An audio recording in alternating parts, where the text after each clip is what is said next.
Listo. No puedo.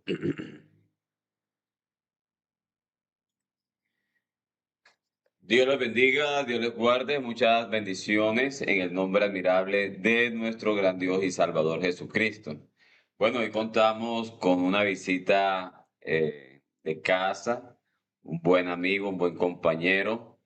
Y bueno, todos conocemos al hermano Julio César Clavijo Sierra y esta oportunidad pues ha venido a visitarme aquí en mi casa y bueno, estamos aprovechándolo porque tiene una información muy valiosa que quiere transmitirnos en el día de hoy. Así que, hermano Julio, Dios lo bendiga y Dios le guarde. Bienvenido aquí a Bucaramanga, Colombia. Amén, hermano Luis, qué bendición, qué alegría estar aquí en su casa visitándole. Gloria al Gracias, nombre de hermano Julio. Jesús. De verdad que sí, es una gran, pero gran bendición.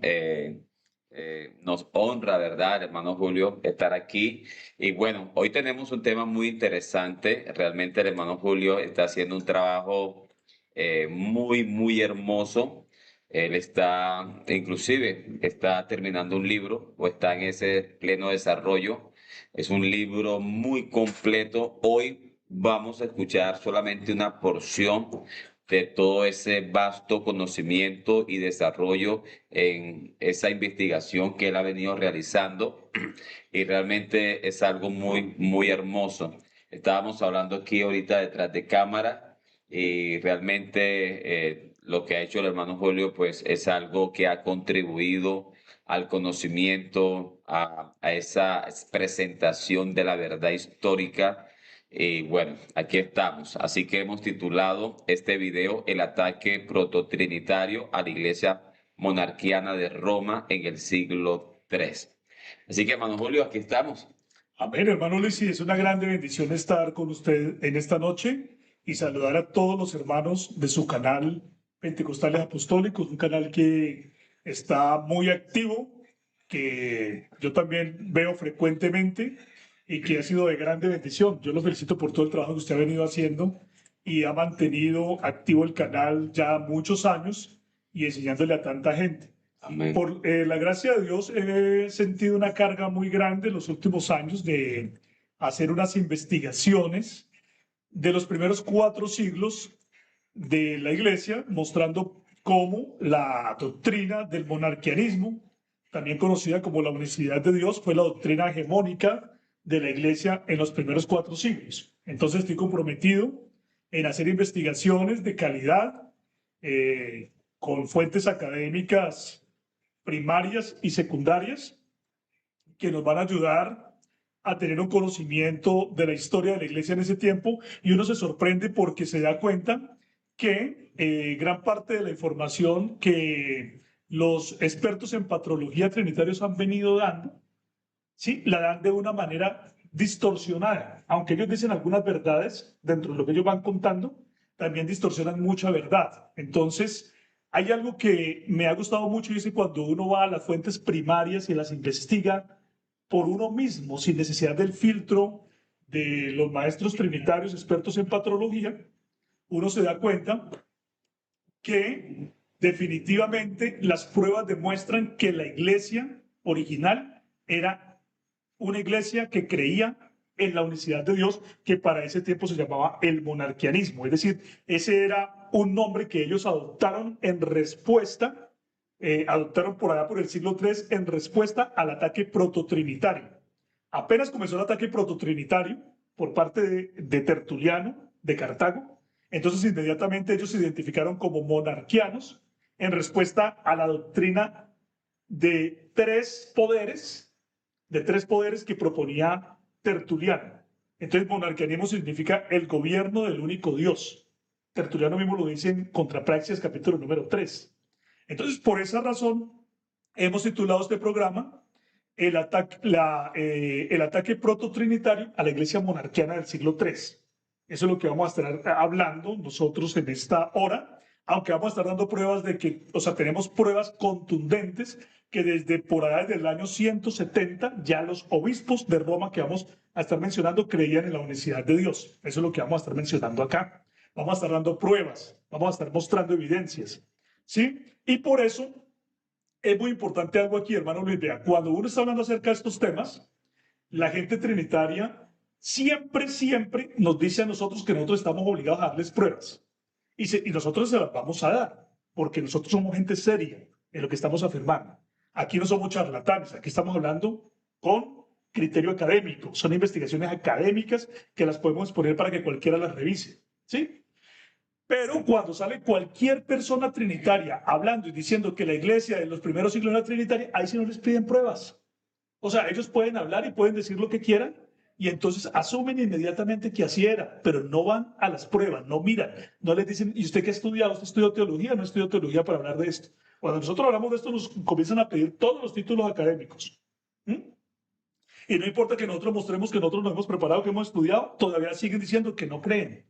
Es decir, es una terquedad, al punto ya de la necedad. Pero lo que nosotros invitamos a la gente es que la gente tiene que ser inteligente y las pruebas que nosotros vamos a presentar las deben considerar de manera objetiva, ¿sí? No insultándonos, no diciéndonos que nosotros somos herejes, no diciéndonos una cantidad de señalamientos, sino escuchar el argumento nuestro, ¿sí? Y valorarlo con inteligencia. Y nosotros estamos diciendo que tenemos evidencias, que tenemos pruebas, ¿sí? Que lastimosamente, así como se ha tergiversado la historia de la humanidad en muchos puntos, también aquí, en esta parte de la historia de la iglesia. Pero nos hemos dado la tarea de hacer una investigación seria, completa, juiciosa. Y vamos a estar presentando cosas muy interesantes para que la gente pueda verlas y pueda adquirir este conocimiento. Vamos a contribuir para que la gente pueda escuchar una versión de la historia que esté adaptada a las evidencias históricas, ¿sí? A las evidencias históricas que hemos consultado de primera mano, ¿sí? Que nos hemos dado la tarea de leerlas, de investigarlas por nosotros mismos. Entonces yo tengo en mi blog Fe Bíblica actualmente 4 artículos que vamos a estar tratando en esta noche, que van a ser parte de mi libro de patrística de los primeros 4 siglos, donde voy a mostrar que el monarquianismo fue la fe dominante de la iglesia durante los primeros 4 siglos. Todavía no tengo un título para ese libro, pero ya llevo una obra muy avanzada, a la cual todavía le falta mucho, claro, porque escribir un artículo, cada artículo de estos demanda muchísima investigación, mucho sacrificio, demanda, ¿sí? Porque hemos hecho algo serio para que lo puedan valorar. ¿Por qué lo estamos haciendo así? Porque yo creo que si nosotros hacemos este trabajo investigativo, esto va a traer muchísima luz a muchas personas que van a salir del error y van a venir a la verdad. Entonces, por esa razón, hemos estado haciendo este programa con estas investigaciones para este libro con mucho sacrificio, con mucho esfuerzo, y de verdad que me siento muy feliz porque no he visto una obra parecida ni en idioma inglés ni en idioma español ni en ningún otro idioma. Entonces, estamos contribuyendo en esto para la gloria de Dios. Claro que sí. Bueno, de todas maneras, eh, se ha presentado bastante evidencias, pruebas históricas, primarias y secundarias, pero el hermano Julio César ha venido trabajando, ahondando más en el tema, y aparte de lo que ya se ha presentado por parte de la unicidad de Dios, de estas evidencias primarias y secundarias, el hermano pues ha ahondado más, ha investigado más, ha ampliado más, y bueno, parte de esa investigación que estará en su futuro libro, es lo que vamos a tratar en el día de hoy. Él nos va a presentar sus investigaciones que realmente son de gran valor. Quisiera decirles, pues, aprovechar también que recientemente publiqué una obra sobre el Concilio de Nicea, mostrando que fue dirigido por monarquianos, por unicitarios, y mostrando cómo el credo de Nicea es realmente un credo monarquiano unicitario, algo que cuando yo mismo comencé a profundizar en eso también me sorprendí porque yo no sabía eso, la verdad. Pero cuando nos dimos a la tarea de entrar a las investigaciones hemos descubierto tantas cosas, y es que cada vez que uno lee y lee esas fuentes primarias, queda uno es atónito, estupefacto de tantas cosas que se han ocultado, ¿sí? Entonces, hemos sacado esa publicación, pero también aquí vamos a estar hablando sobre el tema del siglo III, que ya solamente me falta un artículo sobre orígenes de Alejandría para terminarlo del siglo III y voy a pasar a hacer investigaciones sobre el siglo II. Entonces, estoy completando el libro, no se hizo como en una secuencia, porque al principio no pensé que iba a escribir un libro, pero después me di cuenta que tantas publicaciones que había hecho, entonces dije, vale la pena recoger cada una de estas publicaciones que han salido así aparte y recogerlas todas en un solo libro para la gloria de Dios, para el beneficio de tanta gente, porque inclusive hasta los mismos creyentes de la unicidad de Dios se han sorprendido y a veces ni siquiera nos creen, también ellos. No, no, ¿Sí? es que realmente Porque son temas frescos, novedosos. exactamente, todo Sí, este contenido que se tiene, todas estas investigaciones, todas estas fuentes, anteriormente de pronto no se tenía la facilidad de poder manosearlas, de tenerlas, sí es. y se enseñaba desde lo que se tenía en su momento. Sí, Y de pronto no fueron investigaciones muy precisas, pero se fueron mejorando y se fueron ampliando frente al contenido. o bajo los lentes también de las interpretaciones que hacían los trinitarios de esas obras Sí, claro. antiguas, sí. Entonces, ahora nosotros mismos nos hemos dado la tarea de hacerlo. Gracias a Dios hemos consultado muchísimas fuentes y eso es lo que vamos a mostrar en esta hora. Por ejemplo, para este programa vamos a estar hablando de 3 artículos míos, uno sobre Tertuliano de Cartago, que se encuentra en mi blog Fe Bíblica, otro sobre Hipólito de Roma, otro sobre Novaciano de Roma y otro que he titulado La controversia entre los dos Dionisios. Entonces vamos a estar citando estos 4 artículos para mostrar que la iglesia de Roma era monarquiana. Hay un artículo pendiente sobre Orígenes de Alejandría para mostrar también cómo el prototrinitarismo se estaba metiendo también ya por el oriente, pero aquí lo que queremos mostrar es que la iglesia de Roma era monarquiana absolutamente y defendía la unicidad del monarquianismo a capa y espada. Eso es lo que vamos a demostrar. Entonces es un error terrible. Mire, usted escucha a los trinitarios decir: la herejía de la unicidad desde que apareció en sus principios con Sabelio, es lo que ellos dicen, ¿cierto? Fue condenada, eso es lo que ellos nos dicen. Y que Sabelio era un hereje que apareció por allá, por el principio del siglo III. Ese es el cuento que nos han echado, ¿cierto? Ese es el mito. Fue condenada por la iglesia. Ese es el mito, así como nos lo han contado. Pero resulta que no, lo que vamos a demostrar es que es todo al contrario. Más bien, la Trinidad, pero no la Trinidad ortodoxa, sino la Trinidad prototrinitaria. El prototrinitarismo, que era una especie de semiarrianismo, desde que apareció con Tertuliano, fue condenada. Y todos los líderes prototrinitarios fueron condenados en Roma.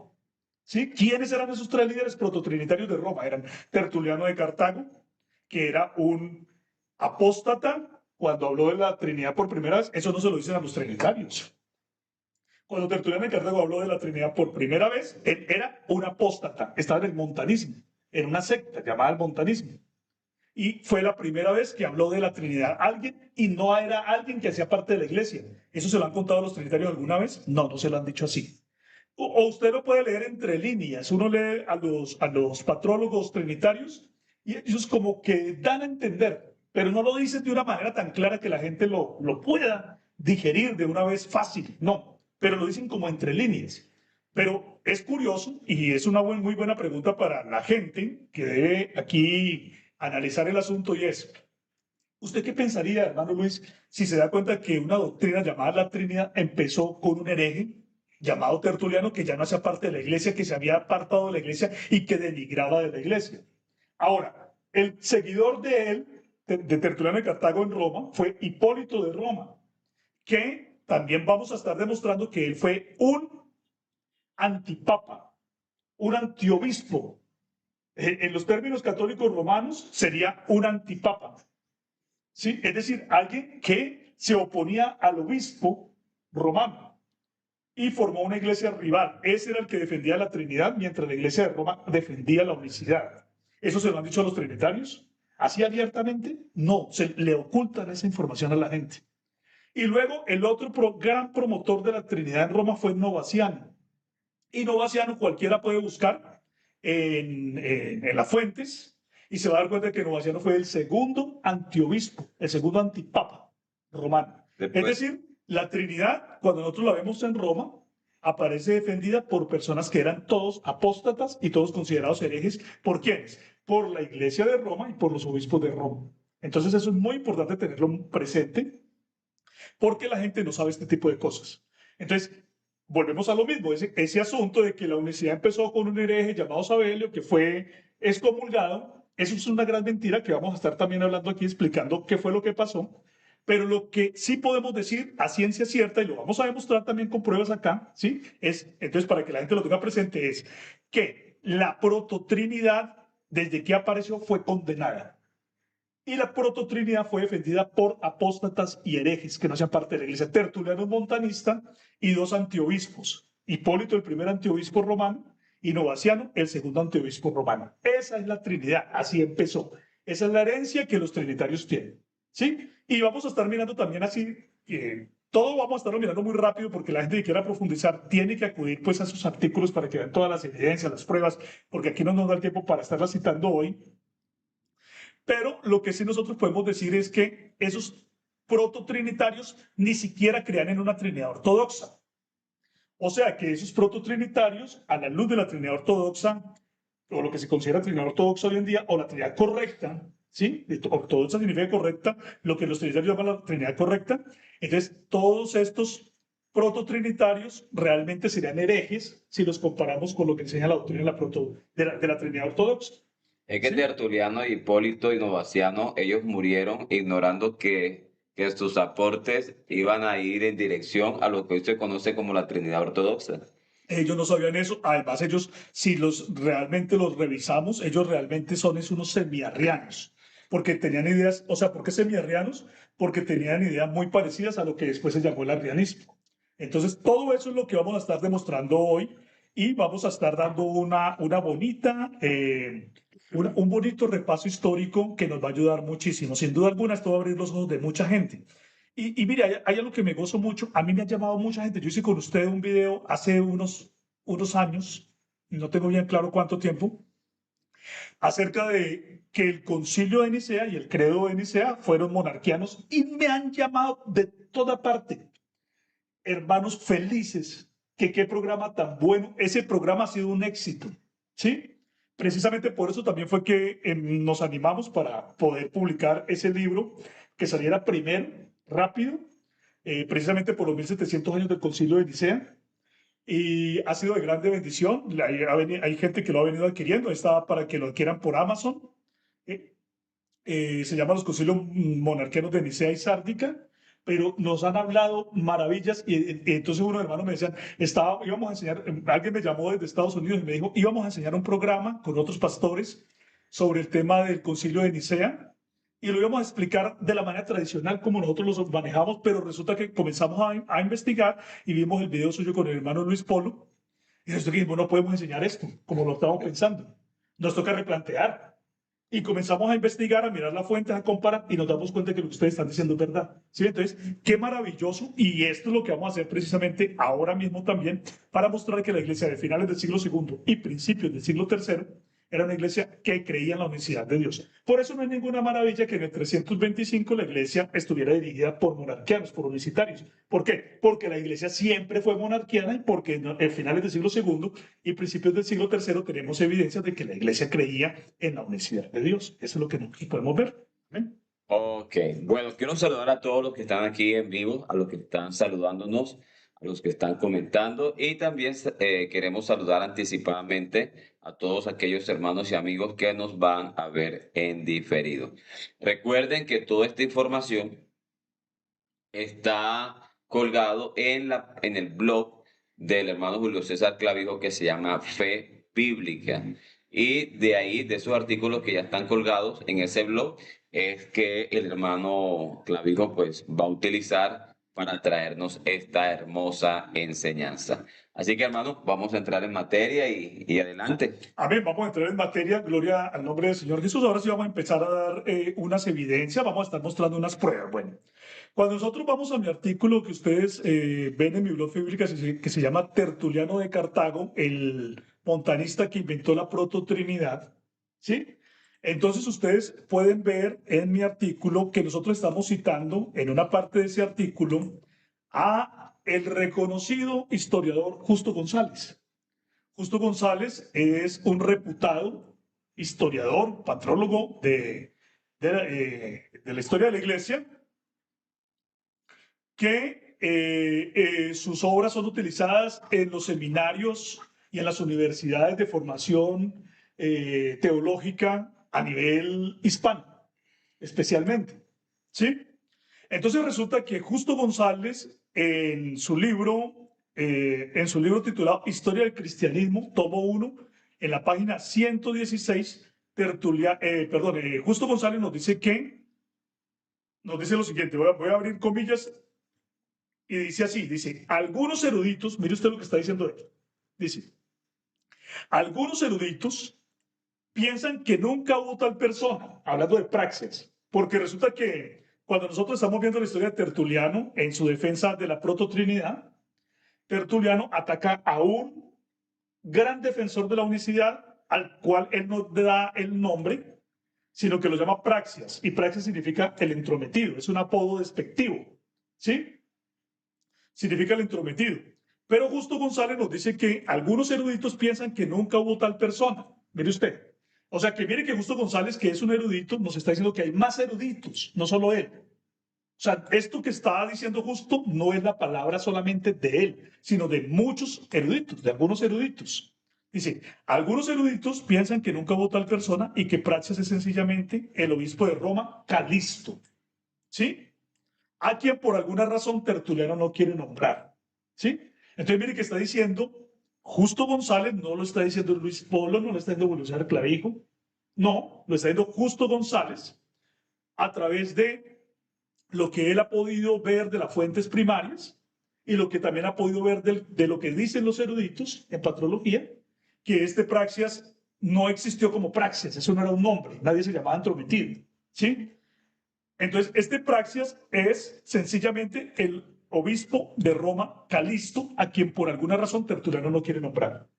¿Sí? O sea que todo el ataque de Tertuliano contra Praxias es el ataque de Tertuliano a un obispo romano que se llamó Calisto, que fue obispo entre el año 217 al 223. ¿Sí? O sea que Tertuliano, que era un apóstata, que estaba en el montanismo, ¿sí? Estaba atacando a un obispo romano que representa la iglesia de Roma.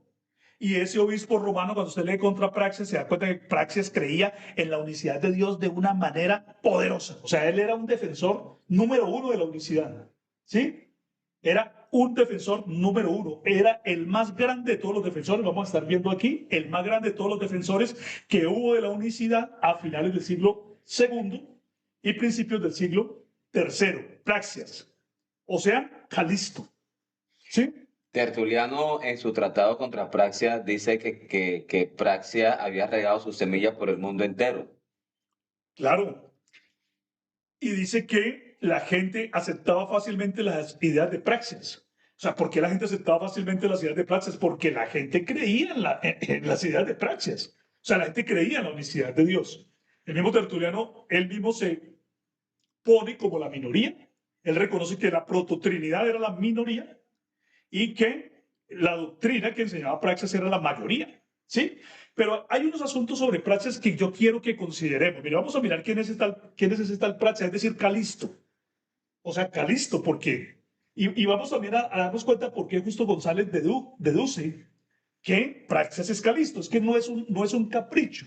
Cuando usted mira, va a las fuentes primarias, usted se va a dar cuenta por qué se dice que Praxeas era Calisto. Mire, cuando nosotros estamos revisando la historia, tenemos que ir hasta el obispo Eleuterio, ¿sí? El obispo Eleuterio fue un obispo de Roma entre el año 175 al 189, ¿sí? 175 al 189. En el tiempo de Eleuterio había una controversia que habían generado los montanistas, ¿sí? Había un señor que había aparecido por Frigia, por el Asia Menor, y entonces él se llamaba Montano. Y Montano había dicho que él era el Espíritu Santo. Sí, entre muchas cosas que se dice que él era el Espíritu Santo, que él tenía unos carismas impresionantes, que el fin del mundo era inminente, que la Nueva Jerusalén iba a ser descendida en la misma Frigia, ¿sí? Donde ellos vivían, y una cantidad de cosas, y él estaba apoyado por dos profetisas, una llamada Priscila y otra Maximila. Entonces, el montanismo estaba tomando mucha fuerza y había dentro de la iglesia una controversia de si los montanistas se debían aceptar en comunión, es decir, aceptarlos como si fueran ortodoxos, como si fueran creyentes, como si fueran hermanos y permitirles la comunión. ¿Sí? Entonces, en la iglesia de la Galia, lo que hoy en día es Francia, pero que en ese tiempo se llamaba la provincia de Galia de Roma, la iglesia de allá habían llegado a un consenso y el consenso de ellos era que los montanistas eran ortodoxos y que se debían recibir en comunión. Entonces, ellos tomaron a un representante de ellos llamado Ireneo de León, muy conocido Ireneo de León, por su gran obra contra las herejías, donde él está hablando en contra de los gnósticos especialmente, pero también hace un listado de herejías donde Ireneo no menciona a los montanistas como herejes. Eso también nos llama la atención. ¿Por qué? Porque la Iglesia de la Galia había tomado la decisión de que los montanistas no eran heterodoxos, sino que ellos hacían parte de la Iglesia y que debían ser recibidos en comunión. Al haber tomado ellos entonces esa decisión, entonces nombraron a Ireneo, que para ese tiempo no era obispo, sino era presbítero, ¿sí? Era presbítero de la iglesia en León. Lo nombraron como emisario para que fuera y se entrevistara con el obispo Eleuterio, por alrededor del año 177. ¿Cómo sabemos todo esto? Porque cuando nosotros estamos viendo la historia eclesiástica de Eusebio de Cesarea nos dice eso en el libro 5, en el capítulo 3 y 4. Y en el libro 5, en el capítulo 4 y 2, ahí Eusebio de Cesarea nos cuenta eso. Nos dice que fue justamente por ese tiempo cuando los partidarios de Montano empezaron a darse a conocer entre muchos en Frigia, y bueno, y comienza a contar la historia, y entonces ahí es donde nos dice que la iglesia de la Galia tomó como representante a Ireneo y lo enviaron a Roma para que este Ireneo hablara con Eleuterio y lo convenciera de que él también tomara o asumiera en comunión a los montanistas.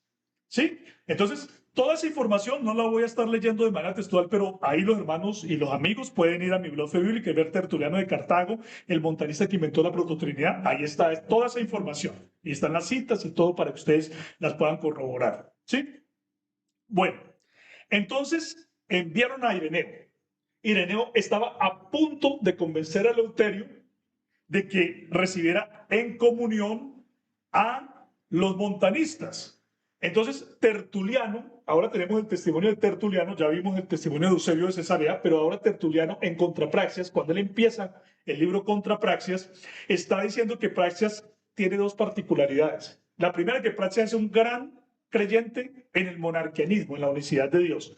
El principal defensor, lo menciona Tertuliano, el principal defensor de la unicidad era Praxias, o sea, Calisto, ¿cierto?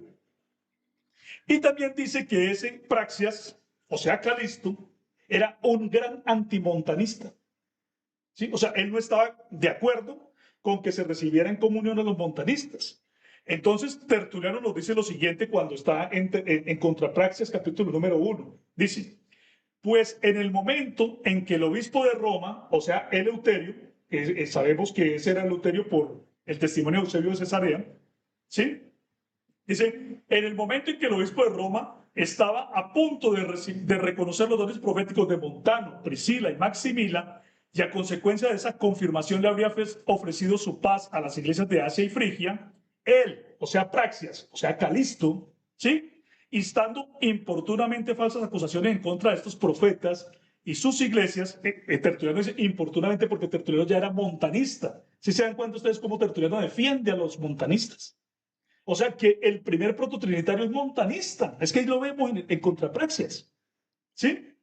Entonces dice, él, habiendo instado importunamente falsas acusaciones en contra de estos profetas y sus iglesias, e insistiendo en la autoridad de los obispos predecesores de la sede, o sea, de los predecesores de la sede de Roma, insistiendo que los obispos de la sede de Roma anteriores no hubieran hecho eso, dice, obligó a quién? A Eleuterio, ¿sí? A Eleuterio lo obligó a no remitir la carta de paz que había emitido, así como a desistir de su propósito de reconocer dichos dones.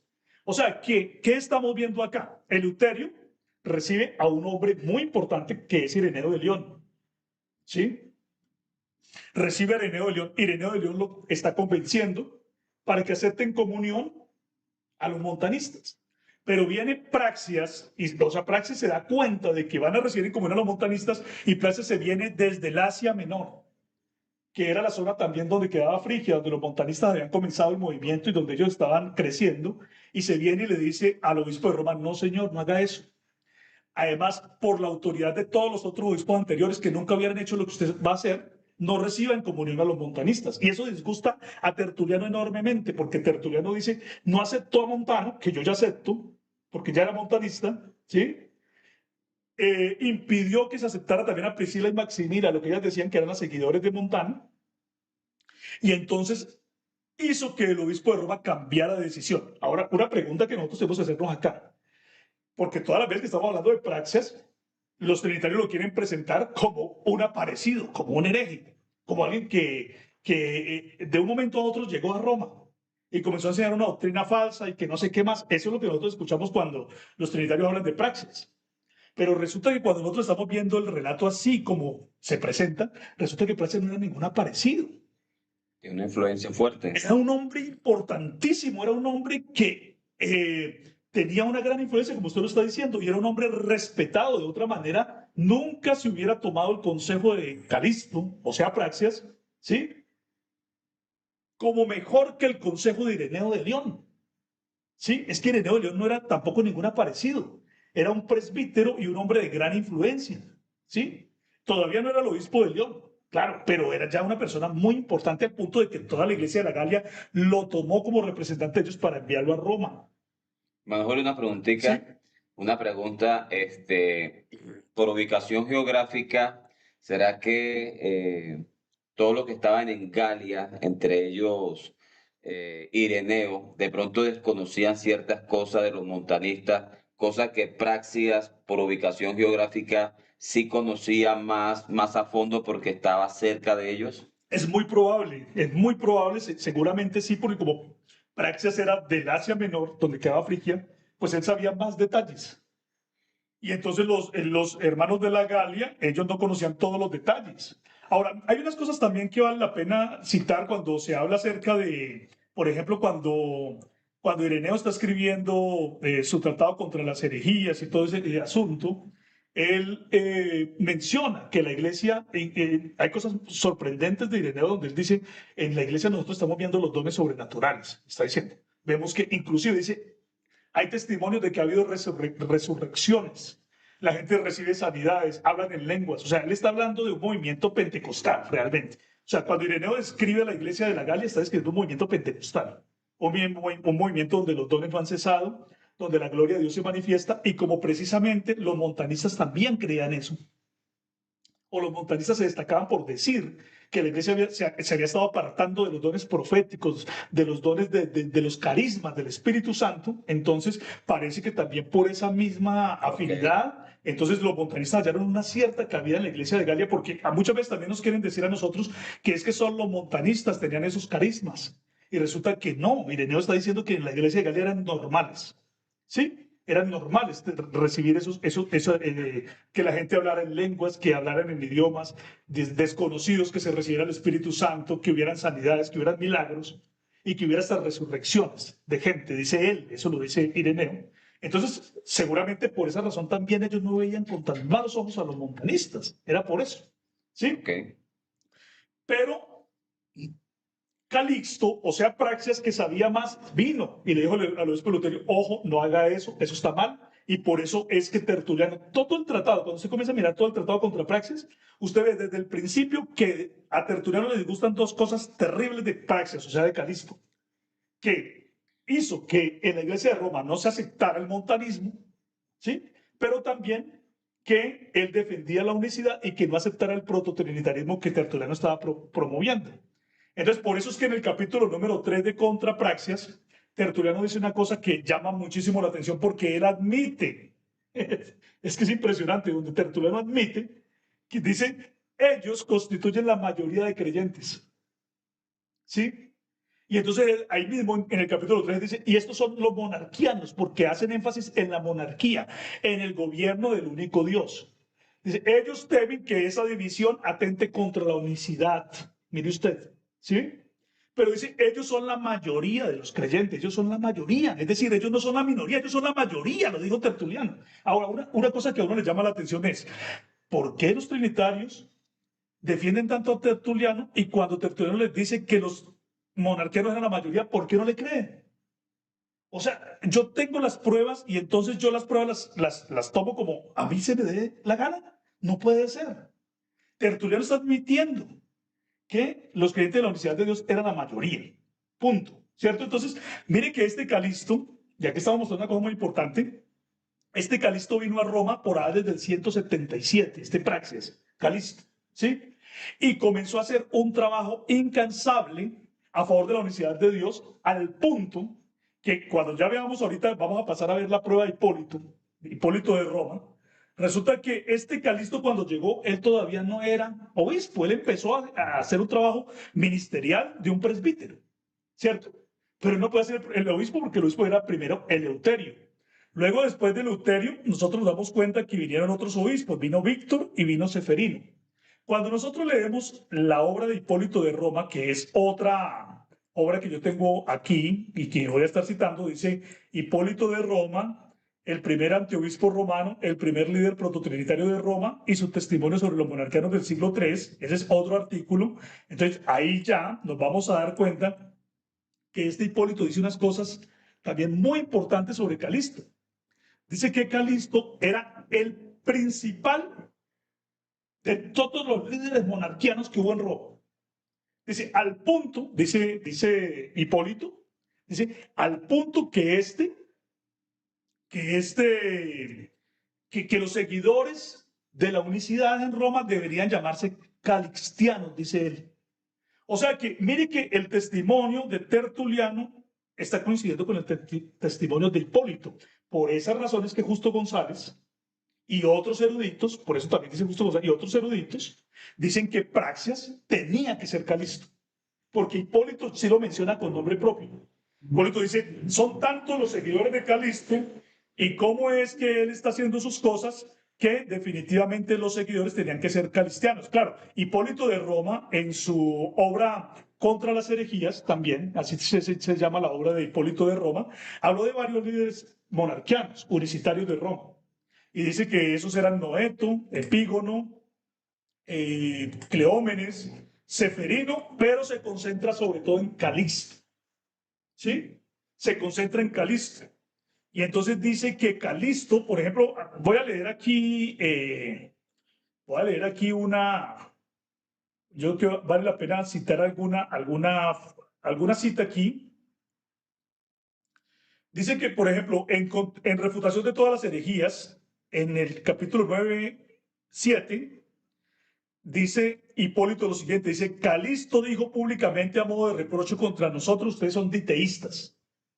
O sea, Hipólito de Roma fue alguien que copió las ideas de Tertuliano, las ideas prototrinitarias de Tertuliano, y comenzó a enseñarlas en Roma. Bueno, vale la pena aclarar aquí que cuando nosotros estamos viendo ideas prototrinitarias son las siguientes. Es que cuando nosotros vemos las ideas trinitarias de Tertuliano, él creía que el Padre estaba solo al principio y que luego de él salió o creó al Hijo y luego de los dos salió el Espíritu Santo. Es decir, el Hijo no era coeterno, sino que en algún momento apareció y luego también apareció el Espíritu Santo. También tampoco creía en la coigualdad, porque creía que el Hijo estaba subordinado al Padre y que el Espíritu estaba subordinado al Padre y al Hijo. ¿Sí? Y también tuvo problemas con la consustancialidad, porque decía que incluso los seres humanos y los ángeles también tenían la sustancia divina. ¿Sí? Entonces, Tertuliano no era un trinitario ortodoxo, era un prototrinitario con tendencias arrianas, porque hablaba del Hijo como una criatura y del Espíritu también como una criatura. Y lo mismo entonces Hipólito de Roma viene con las ideas tal cual copiadas de Tertuliano, con unas ciertas innovaciones, pero básicamente en lo mismo. Por eso nosotros no les llamamos trinitarios ortodoxos a esta gente, sino prototrinitarios o semiarrianos, que es lo que realmente ellos son. ¿Sí? Ellos eran eso. Entonces, resulta que este Hipólito enseñaba esas ideas prototrinitarias y por causa de enseñarlas, entonces a la iglesia de Roma no le gustó. Él estaba esperando ser nombrado obispo. Cuando Seferino estaba como obispo, este Hipólito estaba esperando ser nombrado obispo, pero la iglesia no votó por él, no lo eligió porque precisamente se daban cuenta que él tenía unos apegos a unas ideas extrañas. Entonces, cuando usted lee libros de los autores trinitarios que hablan acerca de Hipólito dicen que el cisma de Hipólito no fue un cisma de apostasía, sino que se puede llamar es un cisma, digámoslo así, que prácticamente la iglesia de Roma también creía en la Trinidad como o en la prototrinidad, porque en ese tiempo no había Trinidad ortodoxa, sino que también creía en la prototrinidad como la creía Hipólito, lo cual es una gran mentira. ¿Sí? Entonces, cuando insisten una y otra vez, por ejemplo, Johannes Quasten, cuando Augusto González insiste en que no se trataba una, eh, de una apostasía, ¿sí? Porque ellos tratan de defender que un trinitario, o sea, ¿cómo van a poner al primer trinitario de Roma como un apóstata? ¿Cómo van a poner al primer trinitario de Roma como un apóstata si ellos necesitan de alguna manera justificar que la Trinidad tiene algún sustento? Pero la realidad, cuando usted va a las fuentes, cuando usted ve refutación de todas las herejías escrito por Hipólito de Roma, usted se da cuenta que Hipólito de Roma dice una y otra vez que la iglesia de Roma creía en la unicidad, mientras él no creía en la unicidad, sino en una prototrinidad que era parecida a la de Tertuliano, que él era minoría, que él estaba con una iglesia pequeña, aunque con una gente influyente, pero un grupo pequeño, mientras el resto de la gente era un grupo grande. Y Calixto le decía, ustedes son diteístas, ustedes decían dos dioses, ¿sí? Eso le dolía mucho a Calixto. Y eso es lo que uno cuando escucha a los trinitarios del día de hoy hablando, uno dice, ustedes son triteístas, ustedes son triteístas. No les gusta, pero es que eso es lo que uno puede decir cuando uno cree en la unicidad de Dios. Ahora, miren esta cita tan impresionante que esta sí quiero leerla por la importancia que tiene en refutación de todas las herejías, capítulo número 9, versículo 7. ¿Sí? Dice así. Vean, dice, Calisto, dice Hipólito acerca de Calisto, o sea, de Praxis.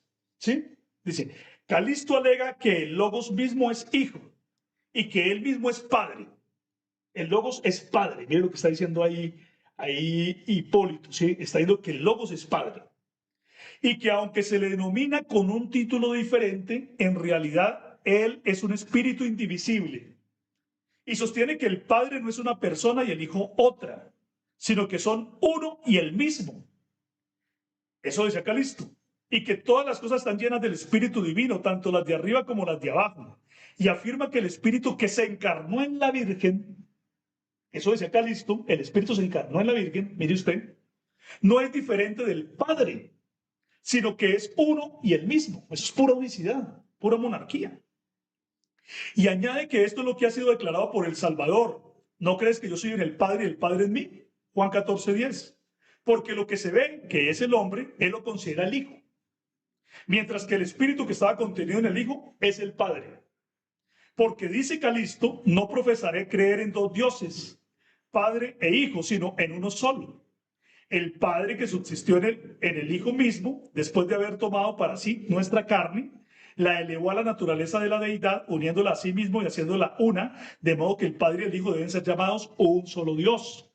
Y esta persona siendo una, mire, habla de una sola persona, ¿sí? Siendo una, no puede ser dos. Es decir, Calisto no creía que pueden haber dos personas. El Padre y el Hijo son una sola persona divina. Si son una persona divina, pues no pueden ser dos. Y de esta manera Calisto sostiene, dice Hipólito, que el Padre sufrió junto con el Hijo, porque no quiere afirmar que el Padre sufrió y es una sola persona. Claro, aquí ya comienza el juego del Trinitario a distorsionar, como también nos pasa hoy en día cuando nosotros estamos explicando algo y dicen, no, lo que usted quiere decir es esto. O sea, no, nosotros no queremos decir eso, nosotros queremos decir lo que queremos decir. ¿Sí? Entonces aquí comienza también él a jugar con eso. Y de esta manera, Calisto sostiene que el Padre sufrió junto con el Hijo porque no quiere afirmar que el Padre sufrió y es una sola persona, teniendo cuidado de evitar la blasfemia contra el Padre. Eso ya es una interpretación de lo que él entiende de Cristo. Claro, primero lo que dice, qué cuidadoso es. O sea, como cuando usted dice, mire, yo creo que el Padre y el Hijo son la misma persona divina, pero no sufrió el Padre en la cruz, sino el Hijo. O sea, usted entiende la diferencia entre el Padre y el Hijo. Entonces ellos dicen, oh, pero usted está diciendo entonces al fin que el Padre es Hijo, entonces el Padre sí sufrió. No, pero entonces está diciendo, qué cuidadoso es. ¿Sí? Estamos hablando que Calisto hacía una distinción entre el Padre y el Hijo, aunque decía que eran una sola persona. Dice, el impostor Calisto, habiéndose aventurado en tales opiniones, estableció una escuela de teología.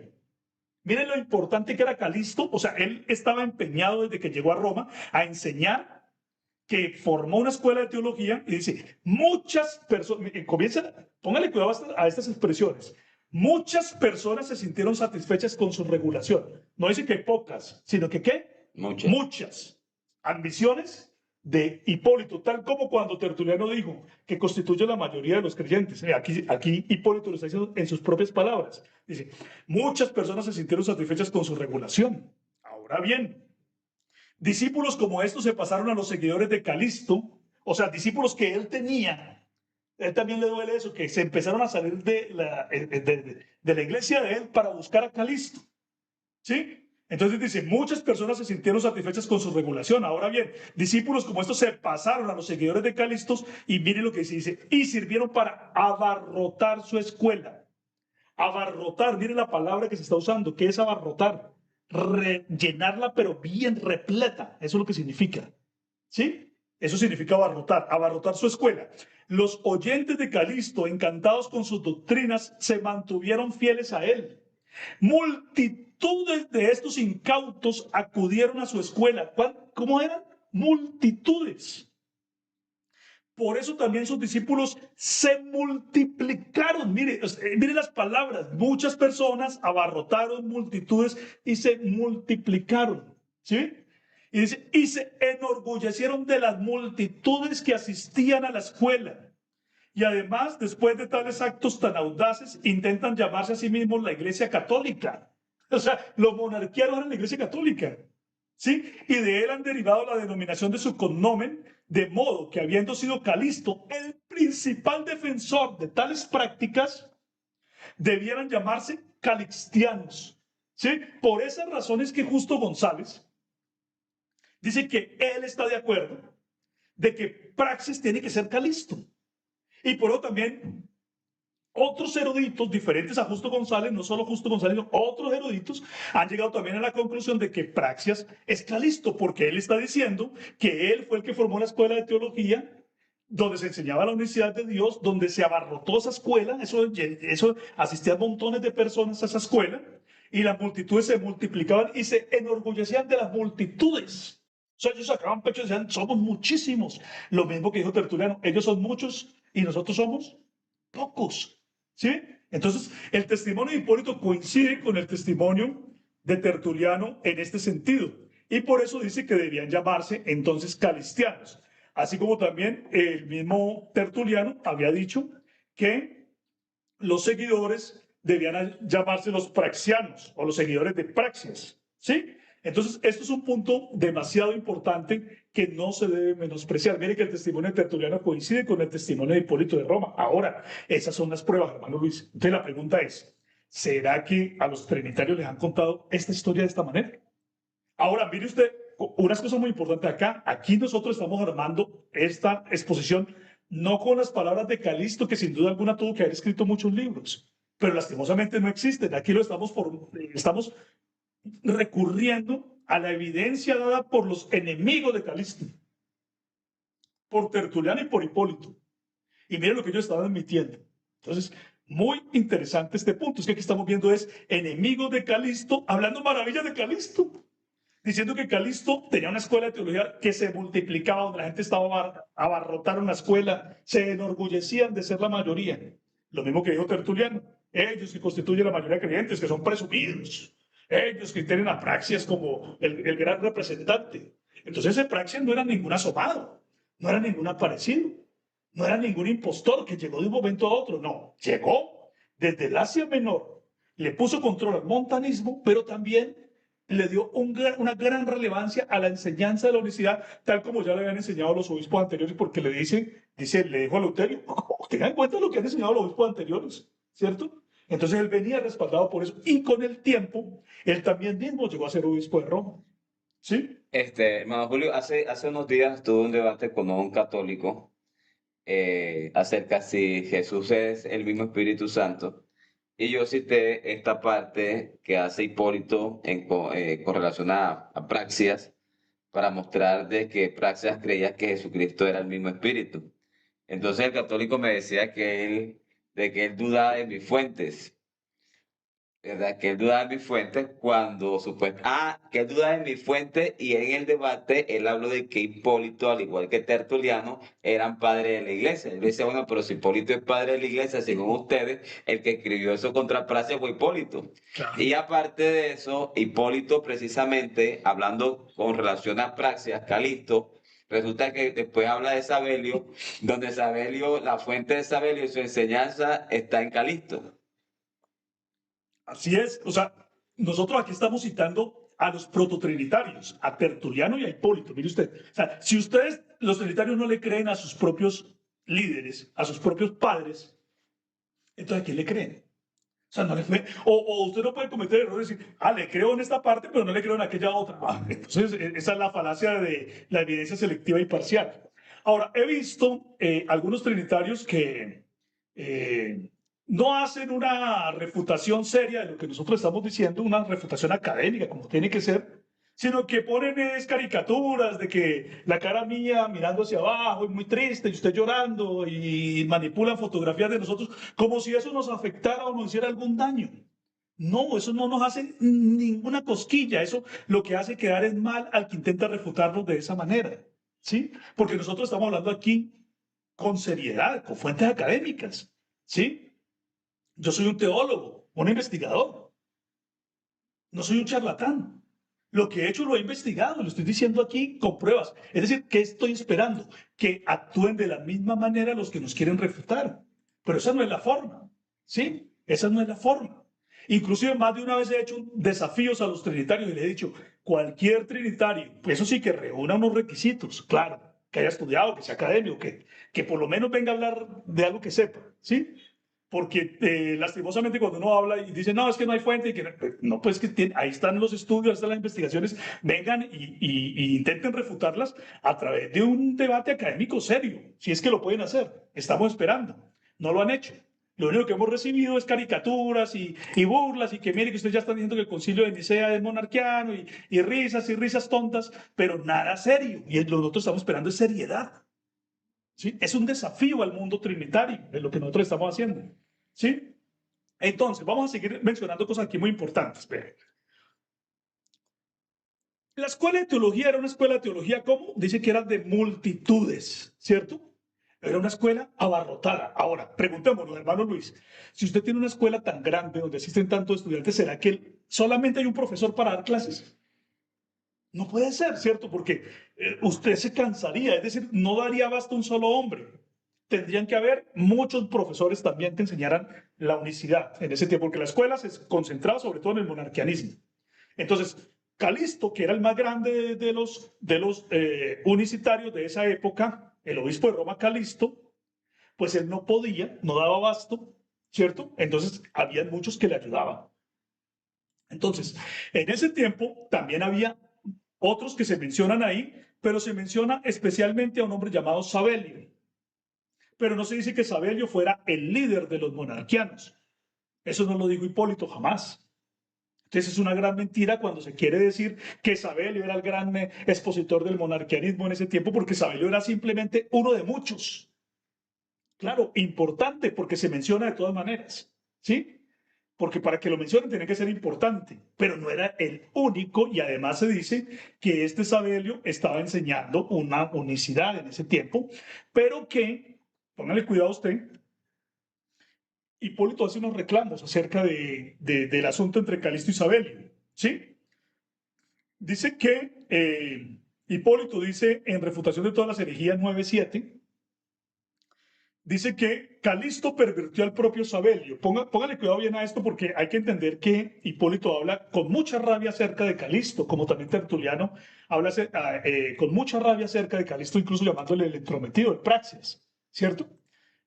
Este Hipólito habla con mucha rabia, con mucho recelo, con mucho resentimiento sobre Calisto, pues porque Calisto fue el obispo mientras él era el antiobispo. Él estaba esperando el cargo de obispo y ese cargo no lo tuvo él, sino que lo tuvo Calisto y por eso lo odiaba. Entonces dice, este Hipólito dice, Calisto pervirtió al propio Sabelio. Y esto también a pesar de que tenía la capacidad de rectificar el error de este hereje. O sea, él está diciendo que Calisto le enseñó unas ideas o le estaba hablando de unas ideas a Sabelio que Hipólito no compartía, ¿cierto? O sea, ideas monarquianas. Dice, porque en ningún momento durante nuestra amonestación Sabelio mostró obstinación, pero mientras permaneció a solas con Calisto, fue empujado a recaer en el sistema de Cleómenes por este mismo Calisto, quien alega que mantiene opiniones similares a las de Cleómenes, refutación de todas las herejías 9.6. Mire, ¿qué quiere decir esto? Quiere decir que Calisto se dio cuenta que Sabelio estaba enseñando cosas mal, ¿sí? Calisto se dio cuenta que Sabelio estaba enseñando cosas mal, pero Calisto era el más destacado de todos los monarquianos.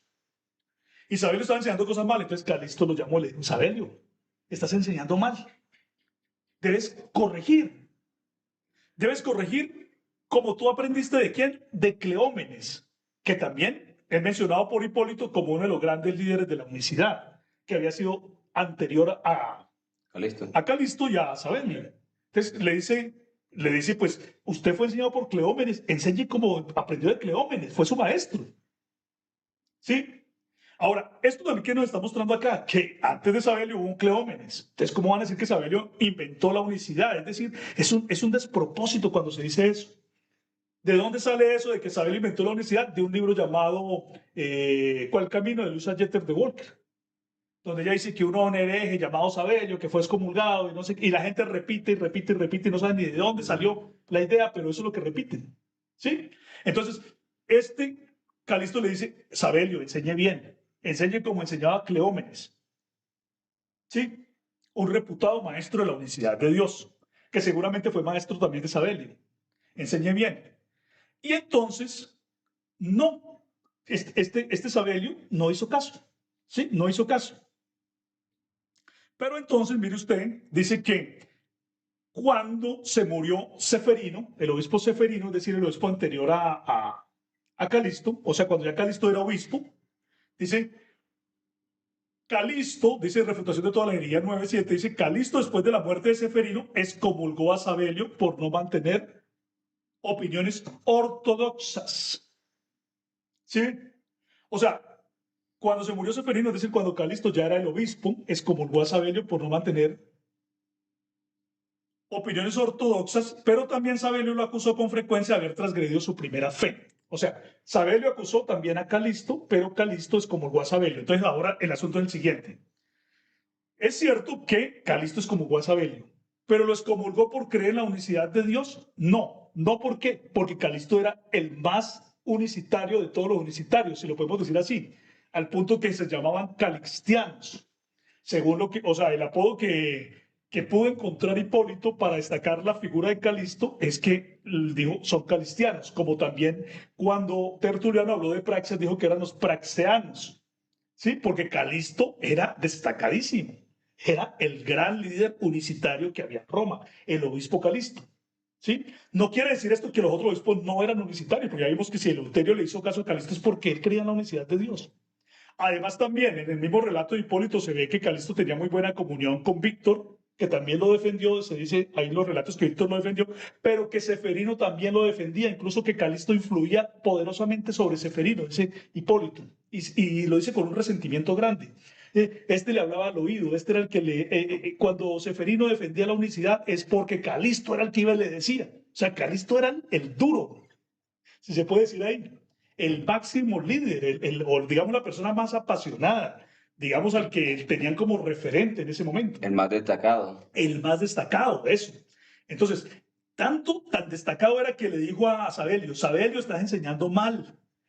Enseña como enseñaba Cleómenes, porque de alguna manera Cleómenes era alguien que Sabelio respetaba. Tiene que ser, porque si no, ¿para qué le menciona a Cleómenes? ¿Sí? Enseña como enseñaba Cleómenes. Pero luego, cuando ya se murió Seferino y Calisto quedó de obispo, entonces Calisto les comulgó, es que este Sabelio ya no quiere, o sea, Sabelio está terco, mejor dicho.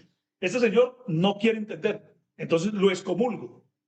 Ahora, ¿de qué se trata o de qué se trató la excomulgación de Sabelio? Entonces, hay muchas opiniones, pero parece que Sabelio enseñaba una forma de monarquianismo equivocada, enseñaba una forma de pseudomonarquianismo en la que él confundía las funciones de hijo con padre, con la de padre. O sea, no hacía la distinción que No hacía hace, Calisto. exacto, no hace la distinción que hacía Calisto. Y entonces él decía, este Sabelio decía que el padre fue crucificado y que el padre nació y murió, entonces eso ya se llama el patripacianismo. O también entonces lo que se ha conocido como un pseudomonarquianismo, ¿sí? Que lastimosamente en algunas obras de patrística aparece llamado monarquianismo radical, pero que es un concepto equivocado que se inventó el patrólogo Manlio Simonetti, ¿sí? Donde él hizo unas distinciones entre monarquianismo moderado y monarquianismo radical. Entonces decía que Sabelio enseñaba un monarquianismo radical, pero que el correcto era el moderado. Pero nosotros preferimos no llamarlo de esa manera, sino llamarlo un pseudomonarquianismo, a ese tipo de sabelianismo o a ese tipo de pseudo-unicidad, si se puede decir así. Porque Calisto nunca creyó que el padre fue crucificado como padre. Él creía que fue crucificado en su condición de hijo, así creía Calisto. Entonces, a eso fue que Calisto lo llamó, le dijo que pusiera cuidado, que así como había aprendido así como habían aprendido de Cleómenes y todo lo demás, y lo llamó a orden, pero Sabelio no quiso entender. Entonces, por eso lo excomulgó.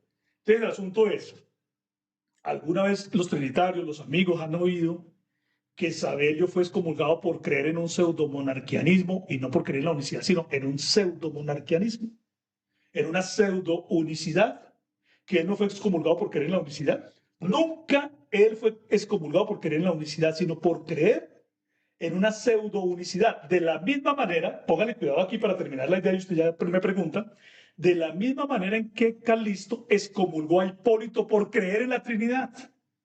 Porque Calisto también excomulgó a Hipólito. Hipólito dice, también me excomulgó a mí. Entonces, ¿por qué lo excomulgó? ¿Por creer en qué? En la Trinidad. Es decir, mire usted, el juego que hacen, el juego que hacen en el mito, los trinitarios. ¿Por qué no dicen que Calisto excomulgó a Hipólito por ser un prototrinitario y que la Trinidad desde que apareció en Roma fue condenada? ¿Por qué no dicen eso? ¿Sí? Pero apenas ven un pseudo-monarquiano como Sabelio, entonces sí dicen, fue excomulgado por creer en la unicidad. Mentiras, fue excomulgado por creer en la pseudo-unicidad y fue excomulgado por el principal, Unicitario, Calisto. unicitario, por el mayor referente de la unicidad que había en el siglo III, que era Calisto. Es más, de finales del siglo II y principios del siglo III, que era el obispo romano Calisto, el tal Praxis. Calisto es Praxis. ¿Sí? Hermano Julio, y también con relación a lo que es la posición de Calisto, con relación a Sabelio, tenemos a Marcelo Ancira, Sí. también tenemos a Prisciliano de Ávila, tenemos al Concilio de Sárdica, y todo unicitario, Marcelo Ancira, unicitario, también tiene, ¿verdad? Toma la posición también de Calisto, Prisciliano de Ávila, también unicitario, toma la posición. Miguel Servet también dijo que Sabelio había sido excomulgado por creer en una doctrina equivocada que confundía al hijo con el padre. Es decir, varios unicitarios han dicho eso. Hay un estudio que también estoy adelantando ahí en mi blog, ahí lo estoy adelantando poco a poco, lo voy a terminar también con la ayuda de Dios, si Dios lo permite, sobre Sabelio, para hablar claramente quién fue Sabelio y exactamente con las fuentes primarias, que son las que más nos ayudan, porque es que cuando nosotros vamos a las fuentes primarias y las analizamos nosotros de manera directa, sin el filtro de los trinitarios, vamos a aprender muchísimas cosas. Entonces, lo que quiero decir es que aquí Calisto le dijo a Sabelio, Sabelio, está enseñando mal, acuérdate de Cleómenes. ¿Por qué él dice acuérdate de Cleómenes? Porque Cleómenes seguramente le había enseñado a Sabelio, había influido sobre Sabelio. Pero como las cosas no mejoraban, cuando él ya fue obispo, excomulgó a Sabelio. Entonces, ese es el punto claro. Entonces, no se le puede llamar a la unicidad sabelianismo. Es mentira cuando se le llama así. Porque además los seguidores de la unicidad no siguen a Sabelio. No seguimos a Sabelio, sino que es una especie de pseudo-monarquianismo. ¿Listo? Entonces, mire usted, ahí estamos mostrando nosotros cómo entonces este señor Hipólito está hablando del obispo romano Calisto, que fue obispo entre los años 217 al 222. O sea que ya estamos viendo, mire usted, hermano Luis, lo que hemos dicho acá. Empezamos por el 170, cuando era el obispo Eleuterio, y vimos a Calisto influyendo sobre Eleuterio. Y vemos ya a Calisto muriendo por el año 222, ¿sí? Donde él está mostrando, mire, son 50 años Casi son 50 años de Calisto influyendo en la iglesia de Roma como el principal de todos los monarquianos, influyendo sobre muchos obispos que lo apoyaron. Inclusive también hay una cosa que me llama la atención que no había mencionado, y es que Hipólito dice que Calisto pudo surgir, pudo tener esa iglesia tan abarrotada, porque resulta que tuvo el apoyo de Víctor y Seferino.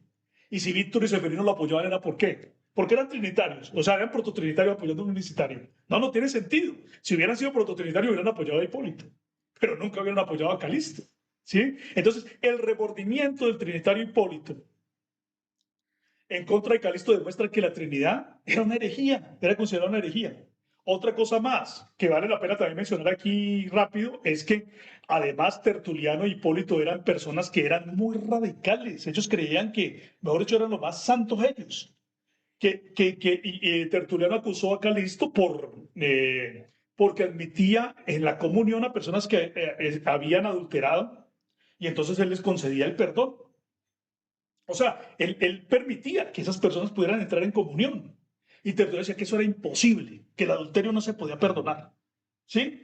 Y entonces luego también Hipólito tampoco estuvo de acuerdo con eso. Él decía que eso era como abrir la puerta. O sea, ellos eran estos primeros trinitarios también tenían una rigidez extrema que no es bíblica. Es decir, la palabra de Dios también habla de la restitución, de que las personas que han caído en pecado pueden volver otra vez a la comunión con la fe. ¿Sí? Y lo vamos a ver ahora con Novaciano también, que también creía lo mismo, que ese moralismo muy rígido. ¿Sí? O sea, no solamente se estaban oponiendo en asuntos de la deidad, sino también en esos asuntos de la parte ética, la vida moral del cristiano. Y ellos creían que no podía haber una redención. ¿Sí? Entonces, de esta manera nosotros podemos cerrar el capítulo de Hipólito, de Calisto, y nos damos cuenta nosotros que este Hipólito duró vivo por allá hasta, lo que nosotros podemos ver es que duró como hasta el año 235 más o menos. O sea que hubo varios obispos ahí en ese tiempo, como por ejemplo Urbano, que fue obispo del 222 al 230, y Ponciano, que fue obispo del 230 al 235. Ahí más o menos fue el tiempo, pero este Hipólito decía todo el tiempo, él defendía, él hablaba de que esa iglesia crea la unicidad y que la iglesia crea en la Trinidad. O sea, que estos otros obispos, aunque no tengamos una referencia directa, explícita de Hipólito hacia ellos, sabemos que ellos también creían en la unicidad de Dios. ¿Sí? Muy bien. Bueno, queremos saludar a todos aquí. Gracias por todos los hermanos que nos están escribiendo, saludando y muchos saludos, hermano Julio. Aquí saludándoles. Y bueno, de verdad, esto es algo muy hermoso. Y bueno, cuando el hermano Julio habla de Hipólito como trinitario, es porque así lo ve el mundo trinitario a ellos. Pero pues realmente ellos no eran trinitarios, ¿no? Eran prototrinitarios o semiarrianos, porque ya hemos dicho que no creían en la coeternidad, no creían en la coigualdad, ni tampoco creían en la o tenían problemas con la consustancialidad, todos estos prototrinitarios. Muy bien, ahora vamos a pasar a un capítulo con Novaciana, ¿sí? Este Hipólito, entonces, ¿quién es? Es el primer antiobispo o el primer antipapa. Esto es vergonzoso para la Iglesia Católica y para los trinitarios en general. Porque si el primer líder trinitario que se conoce en Roma, el primero que habló de la Trinidad en Roma, porque Tertuliano habló de la Trinidad y él era de Cartago. Claro, había una influencia en Roma, ¿sí? Pero el primero que habló de una Trinidad en Roma fue Hipólito. Y resulta que este Hipólito es un hombre que era un antiobispo, un antipapa, ¿sí? Entonces nos piden los católicos o nos piden los trinitarios, bueno, ¿y cuál es la prueba de dónde estuvo el obispo que crea la unicidad? A Calisto. Y no solamente Calisto, sino a Eleuterio, a Víctor, a Seferino, y también tenemos entonces a Ponciano, y también tenemos entonces a quién? A Urbano, por lo menos a esos, porque esos vivieron en el tiempo de Hipólito, y Hipólito siempre dijo que esa otra iglesia creía en el monarquianismo. ¿Sí? Oiga, Muy bien. hermano, pero ¿qué le iba a decir? Los católicos saben perfectamente que Hipólito fue un antipapa o un antiobispo. Sí. Ellos saben eso. Ellos saben eso y saben las razones por las cuales fue un antiobispo. Sí. Y Ellos es lo saben. y es porque precisamente, ¿verdad? El obispo era unicitario. Bueno, pero Justo González, por ejemplo, dice que el cisma se dio por asuntos de moralidad, que porque Hipólito no estaba de acuerdo con que se admitieran a los adúlteros, a los que habían adulterado, en comunión, mientras que Calixto sí los admitía. Pero él dice que entonces no se trata de un asunto que fue una herejía que se dio, sino que eran asuntos de carácter moral. Ahí Justo González nos está diciendo una información que no es correcta. O sea, eso sí es verdad, pero es una cortina de humo. Es una cortina de humo, exactamente. Y Johannes Quasten, por ejemplo, también nos dicen que, y reconoce, y dicen, mire que hay historia, otros grandes patrólogos como Harnack han insistido en que, Adolf Harnack han insistido en que Calixto era el principal líder unicitario o el principal líder monarquiano de su época, pero ellos lo dicen de una manera en que no está muy claro. Dice, ¿cómo no va a estar claro? Eso está supremamente claro. O sea, mire que no es un descubrimiento de nosotros, que otras muchas personas cuando han ido a las fuentes originales se han dado cuenta. Adolf Harnack es un reputado, ¿cierto?, historiador de la iglesia.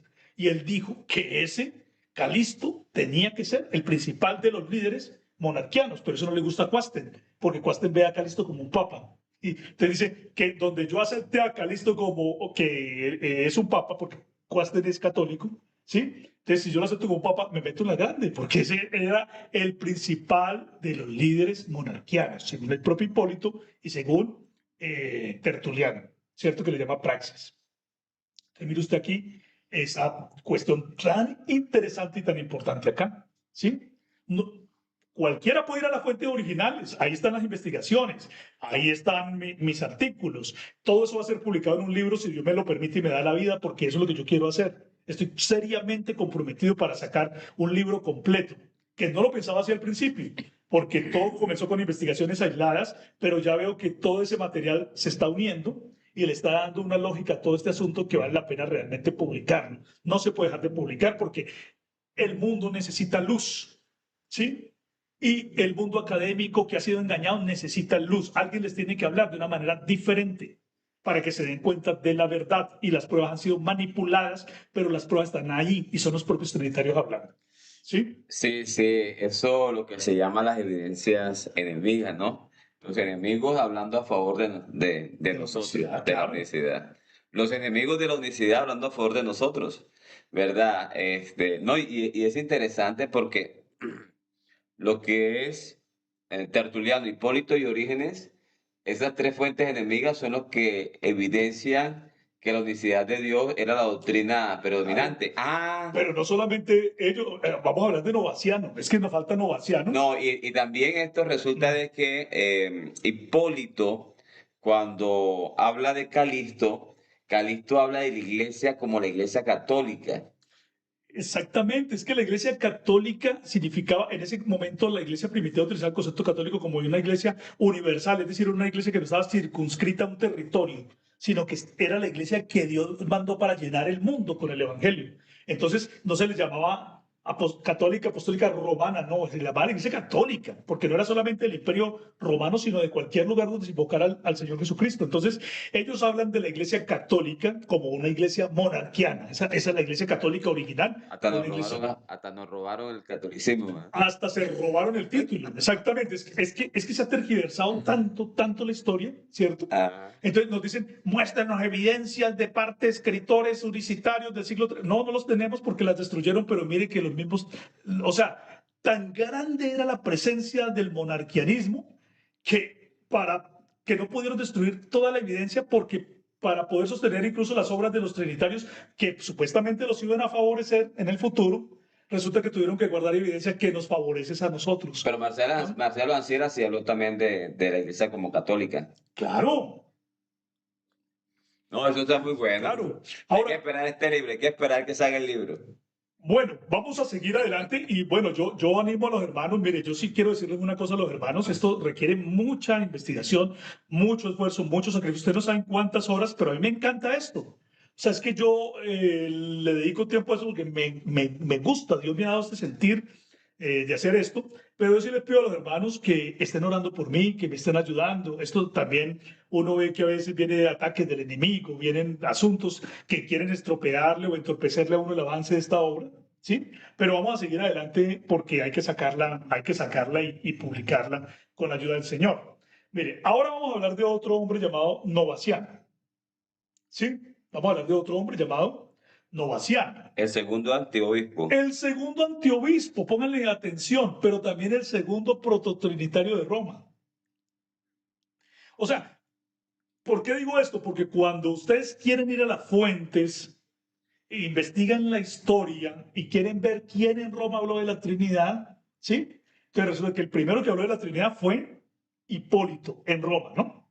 Hipólito, el primer antiobispo. Pero resulta que cuando vamos a mirar a ver qué otro hombre habló de la prototrinidad después de Hipólito, nos encontramos a Novaciano. Y este Novaciano, igual que Hipólito, fue otro antiobispo o otro antipapa. O sea, es vergonzosa la historia de la Trinidad. O sea, la historia de la prototrinidad es una vergüenza. Para vergüenza de los trinitarios, entonces sus primeros promotores fueron Tertuliano, montanista, un apóstata, ¿cierto? Pero también Hipólito, el primer antipapa, y Novaciano, el segundo antipapa. O sea, es vergonzosa la historia de la Trinidad. Entonces, cuando nos vienen a decir que la Trinidad fue una doctrina que era la doctrina de la ortodoxia o de la Iglesia de Roma, es una gran mentira. No hay forma de sostener semejante cosa porque fue sostenida por los dos primeros antiobispos. Entonces uno le pregunta a los trinitarios, ¿ustedes consideran que esos son unos buenos ejemplos en los cuales depositar la confianza cuando sabemos que los primeros que defendieron la Trinidad en Roma fueron antiobispos? ¿Sí? Ahora, Novaciano se opuso a el obispo de Roma llamado Cornelio. ¿Sí? Cornelio Cornelio fue obispo entre los años 251 al 253. ¿Sí? Entre el 251 al 253. Lo mismo que pasó con Hipólito, ese estaba esperando también ser nombrado el obispo. Pero resulta que al que nombraron como obispo fue a Cornelio. Entonces él inmediatamente se puso furioso. ¿Sí? Y dijo, no, pues, si a mí no me nombraron obispo, yo me formo mi propia iglesia. Y la iglesia de Hipólito ya se había acabado por allá hace tiempo. ¿Sí? Pero este rebelde dijo, pues así como hizo Hipólito, yo también puedo formar una iglesia. Yo también puedo. El otro no me quiere aquí, yo también soy capaz de hacerlo. Y se formó su propia iglesia. ¿Sí? Entonces, claro, habían unos asuntos que no solamente tenían que ver con la doctrina de la deidad, sino que también tenían que ver con otro asunto, y era el siguiente. En ese tiempo hubo unas persecuciones, ¿sí? De parte de un emperador romano llamado Diocleciano, donde este emperador hizo una persecución a la iglesia, ¿sí? Y en ese tiempo, entonces, él lo que quería era obligar a los cristianos a que ofrecieran sacrificios a los ídolos romanos, a los ídolos paganos. Como los cristianos no hacían eso, entonces él los mataba,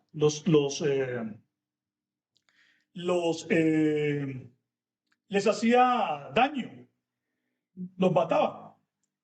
Tanto que incluso Fabián, el obispo de Roma anterior a Cornelio, fue precisamente muerto en esa persecución, ¿sí? Por no haber ofrecido sacrificio a los ídolos.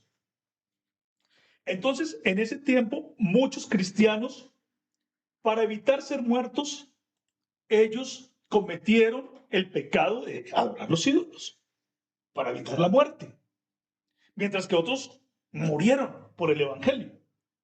Entonces había una cuestión, una pregunta, decía, bueno, ¿y qué vamos a hacer con esos que cayeron? ¿Sí? Que se arrepentían y si los recibían o no. Sí, exacto, si los vamos a recibir porque es que resulta que ya estaban bautizados, ¿sí? Ya habían sido bautizados. Entonces, ¿qué hacemos con esta gente? Decían ellos, había una disputa pues ahí sobre ese asunto, ¿sí? Estos fueron los que cayeron durante las persecuciones, ¿sí? Entonces, pues Cornelio dijo, pues, ¿qué vamos a hacer? Pues, si ellos demuestran un verdadero arrepentimiento, pues los vamos a recibir. Eso dijo Cornelio, ¿sí?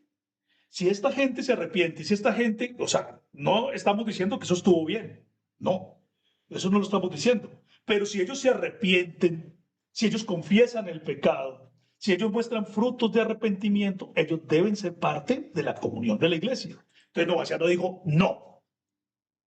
Cualquiera que después de haber sido bautizado haya adorado a un ídolo, no tiene perdón de Dios. Es decir, él decía, el pecado de adorar ídolos no se puede perdonar. Ese es uno de los pecados imperdonables. Similar a lo que han dicho Tertuliano e Hipólito, de que los adúlteros o el adulterio no se podía perdonar. Ahora le añadía algo más. ¿Sí? Entonces dice, no solamente el adulterio, sino también, entonces, el caso de haber adorado un ídolo.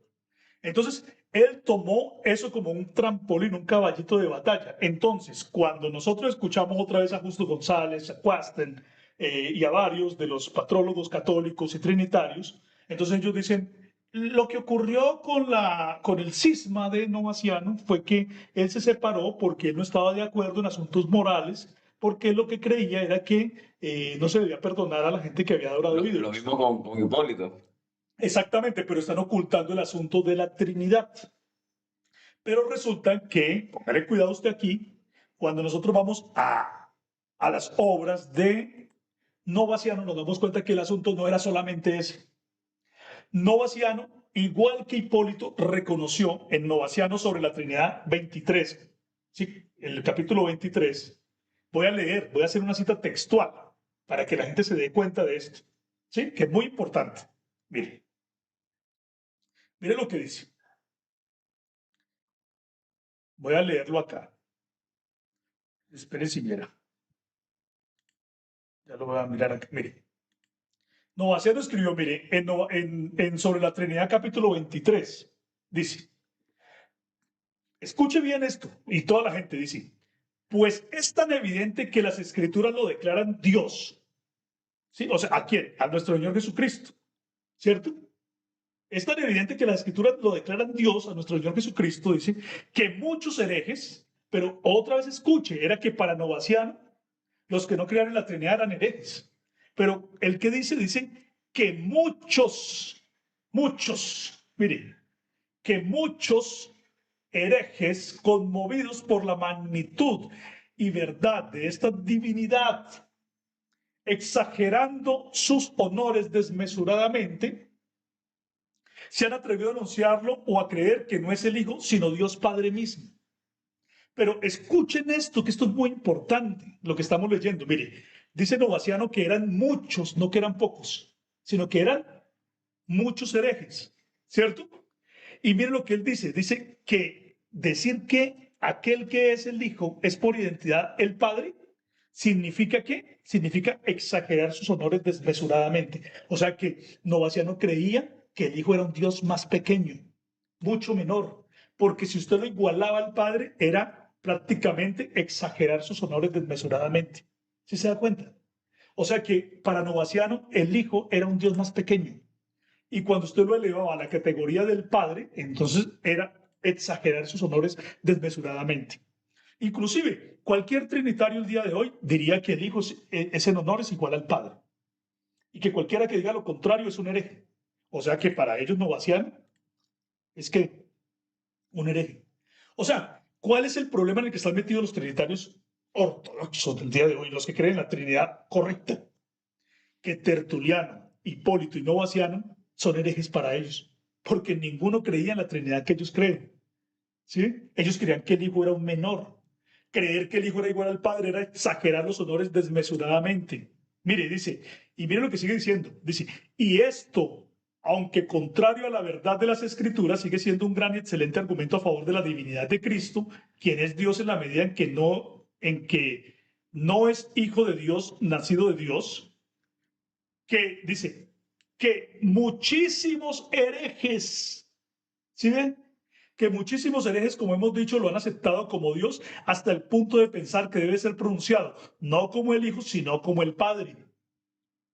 Por lo tanto, consideramos si Él es Dios o no, ya que su autoridad ha afectado tanto a algunos que, como ya dijimos, lo han considerado Dios Padre mismo y han confesado la divinidad en Cristo con tal impetuosidad y efusión, obligados a ello por la divinidad manifiesta en Cristo, que pensaron que aquel a quien leían como el Hijo, porque lo percibían como Dios, debía ser el Padre. ¿sí? Pero mire que vuelve y dice muchísimos. Es decir, otra vez vemos en Novaciano la palabra muchísimos, muchos, otra vez, ¿sí? Es impresionante cómo se repite, cómo es una constante, cómo él vuelve a decir que son muchos. O sea, que él vuelve a mostrar aquí que efectivamente para el tiempo de Cornelio, o sea, Cornelio, que fue obispo del 252 al 253, y noten que empezamos en el 170, y vamos a completar casi un siglo de recorrido histórico, estamos viendo que la unicidad era la creencia dominante. Por todo un siglo tenemos la evidencia, ¿sí? Entonces, ahí está clarísimo que este hombre, este Novaciano, que fue el segundo antipapa, él está reconociendo que eran la mayoría de los creyentes. Y nos queda solamente un temita para terminar que tiene que ver con Dionisio de Roma, que ese sí lo vamos a tratar rápido, pero me gustaría que usted hiciera algún aporte, alguna impresión de lo que está viendo. Bueno, en cierta oportunidad, hablando con un amigo trinitario acerca de estos temas, él me hablaba precisamente de estos tres varones, de Tertuliano, Hipólito y Novaciano, y entonces los llamaba padres de la iglesia. Inclusive hace un poquito, hace unos días, con un trinitario haciendo un debate, él mostró y habló de Tertuliano y Hipólito como padres de la iglesia. Entonces yo le preguntaba que sí, que estas personas que murieron no eran trinitarios, que si ellos los condenaban. Dice, no, no, ellos no pueden ser condenados porque eran padres de la iglesia. Dice, bueno, pero ellos no eran trinitarios. Entonces, si ellos fueron salvos sin ser trinitarios, entonces la Trinidad no sirve para salvación. Así, claro, eso es lo que están mostrando. Pero luego, por allá con el tiempo, sí ya dijeron que era obligatoria para... Es decir, es que la Trinidad es una contradicción. La Trinidad realmente es una torre de Babel. Porque si usted asume que esta gente era la trinitaria que los representaba, entonces resulta que están metidos en la grande porque esos trinitarios no creían en la Trinidad ortodoxa, era un semiarrianismo, era una prototrinidad. Nadie en el siglo tercero creyó en la Trinidad ortodoxa, nadie. O sea que si en el año 380, donde los emperadores hicieron el edicto de Tesalónica, estuviera vivo Tertuliano, Hipólito, Novaciano, Los hubieran matado, Ori, a todos los hubieran matado, a a todos, todos, ¿verdad? a todos los hubieran Ahí no matado. se hubiera salvado ni uno. Ninguno, porque todas las ideas de esta gente eran semiarrianas. Justamente cuando hubo la controversia arriana en el siglo IV, cuando hubo la crisis arriana en el siglo IV, gente que creía como Tertuliano, como Hipólito y como Novaciano fue condenada por los trinitarios Sí, ortodoxos. claro. O sea, de eso se encargaron los tres capadocios, se encargaron de condenar a todos los demás de ahí para atrás. O sea, ahí condenaron a Tertuliano, a Hipólito, a Novaciano, a todos los padres de ellos. Pero es que dicen que no, que de 180 hacia abajo todos quedan exonerados de culpa. No, entonces, otra cosa que sabe que dicen también cuando uno lee los libros trinitarios de patrología, dicen, no podemos juzgar ni a Tertuliano, ni a Novaciano, ni a Hipólito, no los podemos juzgar con la regla o con el canon ortodoxo de finales del siglo IV, que porque todavía no está desarrollada la doctrina. Pues si la doctrina no está desarrollada, ¿qué es lo que estás mostrando? Que esa doctrina ortodoxa no existía. Y punto. ¿Sí? Bueno. Dice Saudi aquí, Roma estaba llena de monarquianos.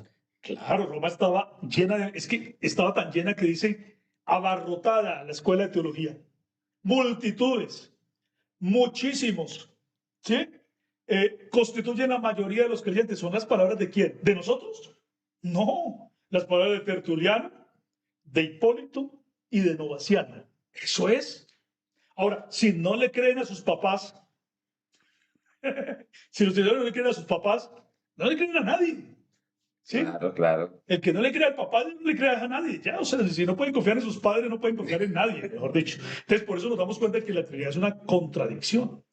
¿Sí? Si ellos quieren buscar un respaldo en estos personajes, están metidos en la grande, porque los personajes no creían como ellos. Eran herejes. Eran herejes por todos lados donde usted los viera. Eran herejes porque fueron sacados de la iglesia de Roma por no creer en asuntos de la divinidad, pero además porque ellos estaban impidiendo que la gente pudiera tener el perdón de Dios. ¿Sí? No, usted cometió adulterio, ya está condenado, ya usted es convulgado por los siglos de los siglos. Eso no tiene perdón de Dios, decía Tertuliano y decía Hipólito. Y luego apareció Novaciano, no, el que haya sacrificado a un ídolo tampoco tiene perdón. O sea, para esa gente nadie se puede salvar. O sea, ellos eran los perfectos prácticamente. ¿Sí? O sea, ¿dónde estaba el amor de Dios en esas criaturas? ¿Sí? Inclusive hasta por ahí Cipriano de Cartago se burla de Novaciano y dice que Novaciano había olvidado la caridad, el amor, el perdón. Había hecho trizas el evangelio prácticamente, le dice. ¿Sí?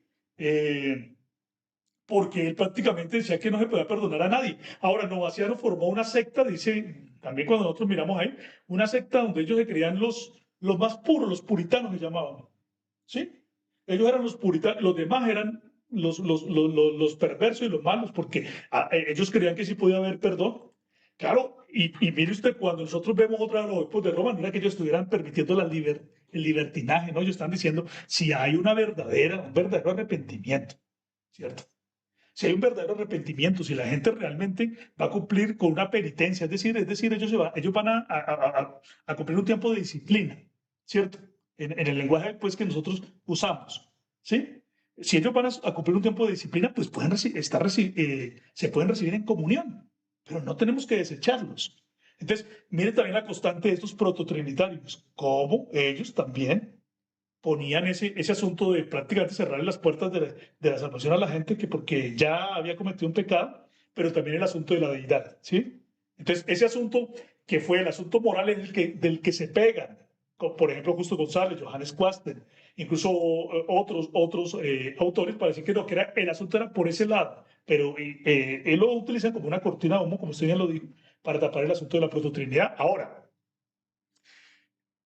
especialistas en patología como Mario Simonetti lo dicen claramente, eso sí no lo oculta, toda esa gente de ese tiempo, esos obispos, eran monarquianos, dice. O sea, eran unicitarios, sino que Simonetti inventó un término, eran monarquianos moderados, dice, para ponerle un adornito y confundir también de alguna manera. Entonces, no es que fueran monarquianos moderados ni nada, eran monarquianos y punto, eran monarquianos, eso es lo que eran, o sea, unicitarios, ¿cierto? Sí, Y él lo dice lo dice también, digamos, en un sentido bueno, pues para decir que no eran sabelianos, en el sentido de que no eran patripacianos, en ese sentido, de que no eran pseudomonarquianos que estuvieran confundiendo los roles de padre y de hijo y crucificando al padre como se inventan los críticos, ¿cierto? Entonces, ese es el punto. Bueno, vamos a terminar aquí con Dionisio de Roma. Resulta que Dionisio de Roma, con los dos Dionisos. con los dos Dionisios, pero vamos a hablar acerca de específicamente de Dionisio de Roma porque no tengo todo el tiempo para entrar en todos los detalles, pero también hay un asunto mío, un artículo mío llamado La controversia entre los dos Dionisios, con eso vamos a terminar. Dionisio de Roma fue obispo de Roma entre el 259 y el 268. ¿Y empezamos en qué año? En el 170. ¿Y estamos cerrando en cuál? En el 268. O sea, estamos hablando de un siglo, mire usted. Y tenemos evidencia de que Dionisio de Roma era un creyente en la unicidad de Dios. O sea que estamos mostrando que desde Eleuterio hasta Dionisio de Roma, todos esos obispos creían en la unicidad de Dios. ¿Y por qué lo sabemos? Porque resulta que en una zona de África llamada Libia, ¿sí? En una zona de África llamada Libia, la doctrina pseudomonarquiana había prosperado. O sea, ¿la doctrina de quién? De Sabelli. ¿Sí? La doctrina pseudomonarquiana había prosperado. Entonces, mucha gente estaba diciendo que el hijo era el padre, pero en un sentido de que estaban confundiendo los roles. ¿Sí? Estaban hablando de la identidad del hijo con el padre como una sola divinidad, pero confundían los roles de hijo con padre y crucificaban al padre. Entonces, Dionisio de Alejandría, Yo hermano, ese documento, ¿cómo se llama? Porque estoy este se presentando. llama la controversia entre Dionisio de Roma y Dionisio de Alejandría. Esa es la última. Aquí está. Eso. Okay. Sí. Entonces, en Libia había eso. Entonces, resulta que Dionisio de Alejandría, que fue una persona que había sido afectada por las ideas de Orígenes de Alejandría, de ese Orígenes no vamos a hablar porque ya tocaría hacer también un programa solo para él, pero es una investigación que estoy pendiente, que ya llevo muy avanzada y que va a ser también una cosa muy hermosa la publicación sobre Orígenes de Alejandría porque vamos a aprender muchas cosas. Pero resulta que este Dionisio de Alejandría había sido afectado por Orígenes de Alejandría. Entonces, Este Dionisio de Alejandría, en respuesta a ese pseudomonarquianismo, envió una carta a esos obispos pseudomonarquianos de Libia, pero en esa carta que les envió dijo unas cosas que lo comprometieron, lo metieron en la grande, porque este Dionisio de Alejandría, noten ustedes que llamaba Dionisio como el Dionisio de Roma, coinciden dos Dionisios, dos homónimos, que no se deben confundir. Este Dionisio de Alejandría dijo en esas cartas que el hijo era una criatura, así como Orígenes lo había dicho, y que había sido hecho, había sido creado, el hijo había sido creado, era una criatura para él, ¿sí? Que había sido creada antes de todos los tiempos y no sé qué, os habló de lo que después se llamó el arrianismo, porque es que todos estos eran semiarrianos, todos estos trinitarios del principio eran prototrinitarios, eran semiarrianos. Ellos creían ese tipo de cosas, que el hijo fue creado, que no sé qué, lo mismo que Arrio después enseñó. Hay un asunto que quiero decirle aquí rápido. Tengo pruebas de que Arrio dijo que él creía en la Trinidad, pero era una Trinidad que subordinaba al Hijo poniéndole una criatura. Eso lo voy a estar mostrando también en algún momento con pruebas, con evidencia. Es decir, este Arrio era trinitario también, un trinitario, pero que creía que el Hijo estaba subordinado. Eso, no, eso lo ocultan también los trinitarios. No dicen que Arrio era un trinitario. Arrio era un trinitario. Habla incluso de una trinidad y habla del espíritu como una hipóstasis y todo ese asunto. Arrio lo hizo, solo que él era muy radical en el asunto de que el hijo era una criatura y punto. Entonces este Dionisio estaba afectado por ese Orígenes de Alejandría y dijo unas cosas muy parecidas a por las que luego se condenó a Arrio. Entonces dijo que habían tres hipóstasis, este Dionisio de Alejandría, que habían tres hipóstasis y que el hijo era una criatura. Esos dos asuntos los metieron en la grande. Entonces dijo que había tres hipóstasis. Y además dijo que el hijo no era consustancial, no era homousios al padre. O sea, tres problemas graves de este Dionisio de Alejandría. Cuando ocurrió eso, entonces unos hermanos en Alejandría, porque también eso nos muestra que nos está mostrando que en Alejandría había muchos monarquianos también, o sea que no todo el mundo se ha tragado el cuento de Orígenes de Alejandría, no todo el mundo se lo comía, no se comía de cuento. Entonces dijeron, vea, pues el obispo de Alejandría está enseñando cosas torcidas y pues, o sea, ¿a quién vamos a pedir ayuda? Porque este es el obispo, es la máxima representación de la iglesia aquí en Alejandría. Pues acudamos a Roma, ¿sí? Y fueron a donde Dionisio de Roma le dijeron, mire, el obispo de Alejandría está enseñando tres problemas graves. Que el hijo es una criatura, que hay tres hipóstasis y que el hijo no es homousios o consustancial al padre. Entonces Dionisio de Roma dijo, un momentico, esto está muy mal. Esto está muy mal. Entonces Dionisio de Roma escribió un tratado se ha llamado contra los sabelianos, pero el título es un título inadecuado. El título no se lo puso Dionisio de Roma, sino la gente que después vio la obra de él y entonces le ponen ese título. ¿Sí? Pero realmente Dionisio de Roma no está hablando solamente contra los sabelianos, que sí habla contra los sabelianos, pero también habla contra los trinitarios y eso lo han ocultado. Claro, porque si tú vas a lo que es la historia católica, o la historia, presentan a Dionisio de Alejandría como uno también de los padres. Claro, lo presenta como los papas están enseñando cosas muy malas. Y aunque saben que el hombre metió las de caminar, de todas maneras tratan de sacarlo, ¿verdad? Porque Dionisio de Roma no solamente llamó a Sabellius a cuenta, sino que también le dijo A los trinitarios también los llamó a cuenta. Es decir, Dionisio de Roma hizo lo mismo que había hecho Calisto con Hipólito y Sabellius. Correcto, eso se repitió la historia. Pero eso se lo ocultan a los trinitarios. Eso no se lo han dicho así. O sea, ellos lo presentan a través de mitos, ¿sí? De Sí, cortinas claro. de humo. Exactamente. Entonces, mire usted cómo va usted mostrando ese seguimiento, ese hilo lógico de las cosas, ¿no?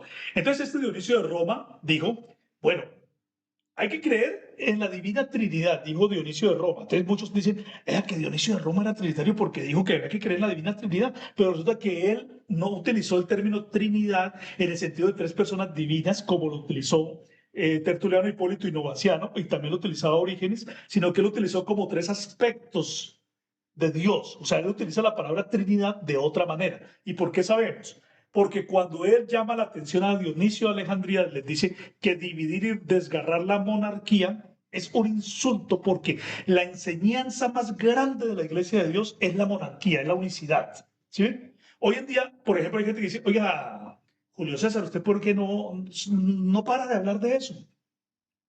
O Luis Polo, ¿por qué no se calla? Pero es que Dionisio de Roma dijo, es el anuncio más augusto, más grande, más grandioso de la Iglesia de Dios. Entonces él dice, cuando alguien se atreve a dividir y desgarrar la monarquía, hablando de tres poderes, tres personas distintas, tres hipóstasis y tres deidades, está destruyendo la monarquía. ¿Sí? O sea, él reprende a Dionisio de Alejandría y le dice, hacer eso es horrible. O sea, es horrible hablar de tres hipóstasis, es horrible, porque usted está desgarrando la monarquía. ¿Sí? Eso es horrible. Y luego también, aunque no es muy explícito, eso se ve ya en la controversia, él no es muy explícito ahí, pero él también está hablando de que cualquiera que diga que no es cosustancial el hijo con el padre, eso es completamente también desgarrar la monarquía. Entonces, eso lo dice ahí en la carta o en el tratado de Dionisio contra los sabelianos, ¿sí? Entonces, no voy a leer toda la cita, pero esa primera es fundamental, ¿sí? Entonces, ¿qué es lo que quiero mostrar con esto? Que con Dionisio de Roma, que fue obispo entre el 259 al 268, todavía la iglesia seguía siendo monarquiana. Un siglo completo hemos visto, ¿sí? Ahora, cuando nosotros saltamos al concilio de Nicea, al 325, nos damos cuenta exactamente de lo mismo, que la iglesia seguía siendo monarquiana, ¿sí? Y cuando vamos a Julio de Roma, por ejemplo, por allá ya por el tiempo cuando se dan las controversias, ya con los arrianos y todo lo de la crisis arriana, que Julio fue obispo entre el 337 al 352, nos damos cuenta que él también respalda a Marcelo de Ancira y dicen, esto es lo que siempre nosotros hemos creído, lo que hemos predicado, es decir, aunque no era el tema que estábamos hablando acá, pero vale la pena mencionarlo, de que tenemos también evidencia de que el 352 todavía habían obispos hablando, un obispo llamado Julio, diciendo, esto es lo que siempre hemos creído, esto es lo que siempre se ha hablado.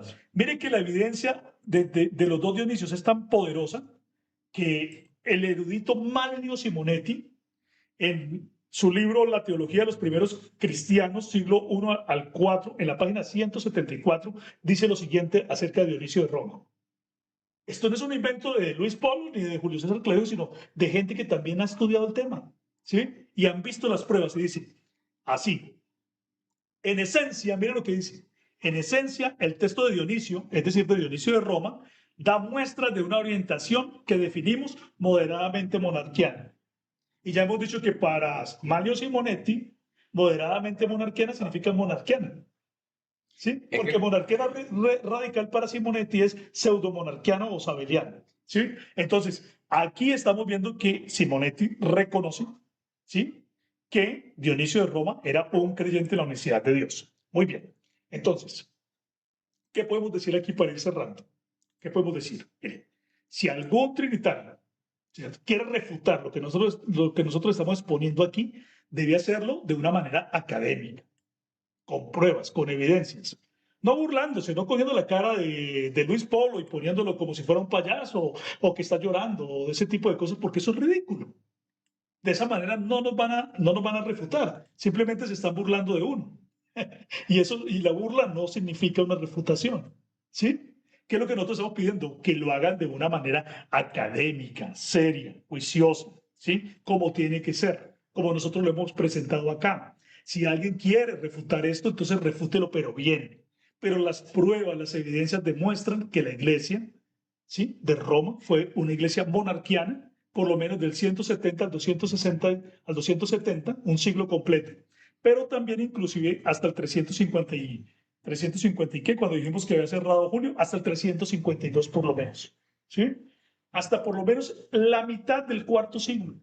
O sea, la iglesia de Roma fue una iglesia completamente monarquiana de todo el tiempo, porque Julio de Roma dice, como nosotros hemos creído, como aprendimos, así como hemos creído y enseñado todo el tiempo, ¿sí? oigan, Entonces, ¿cómo nos vienen con el cuento de decirnos que la unicidad apareció con un señor Sabelio y que fue condenada desde que apareció. Es decir, eso es la simplificación más torpe, ¿cierto?, que alguien puede hacer cuando no conoce la historia realmente y cuando repite como loro lo que ha oído por ahí. Esa es la realidad.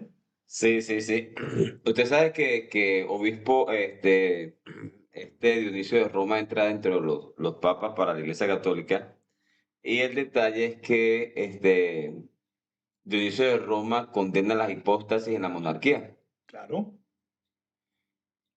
Es que por eso yo digo, la Trinidad fue condenada desde que apareció.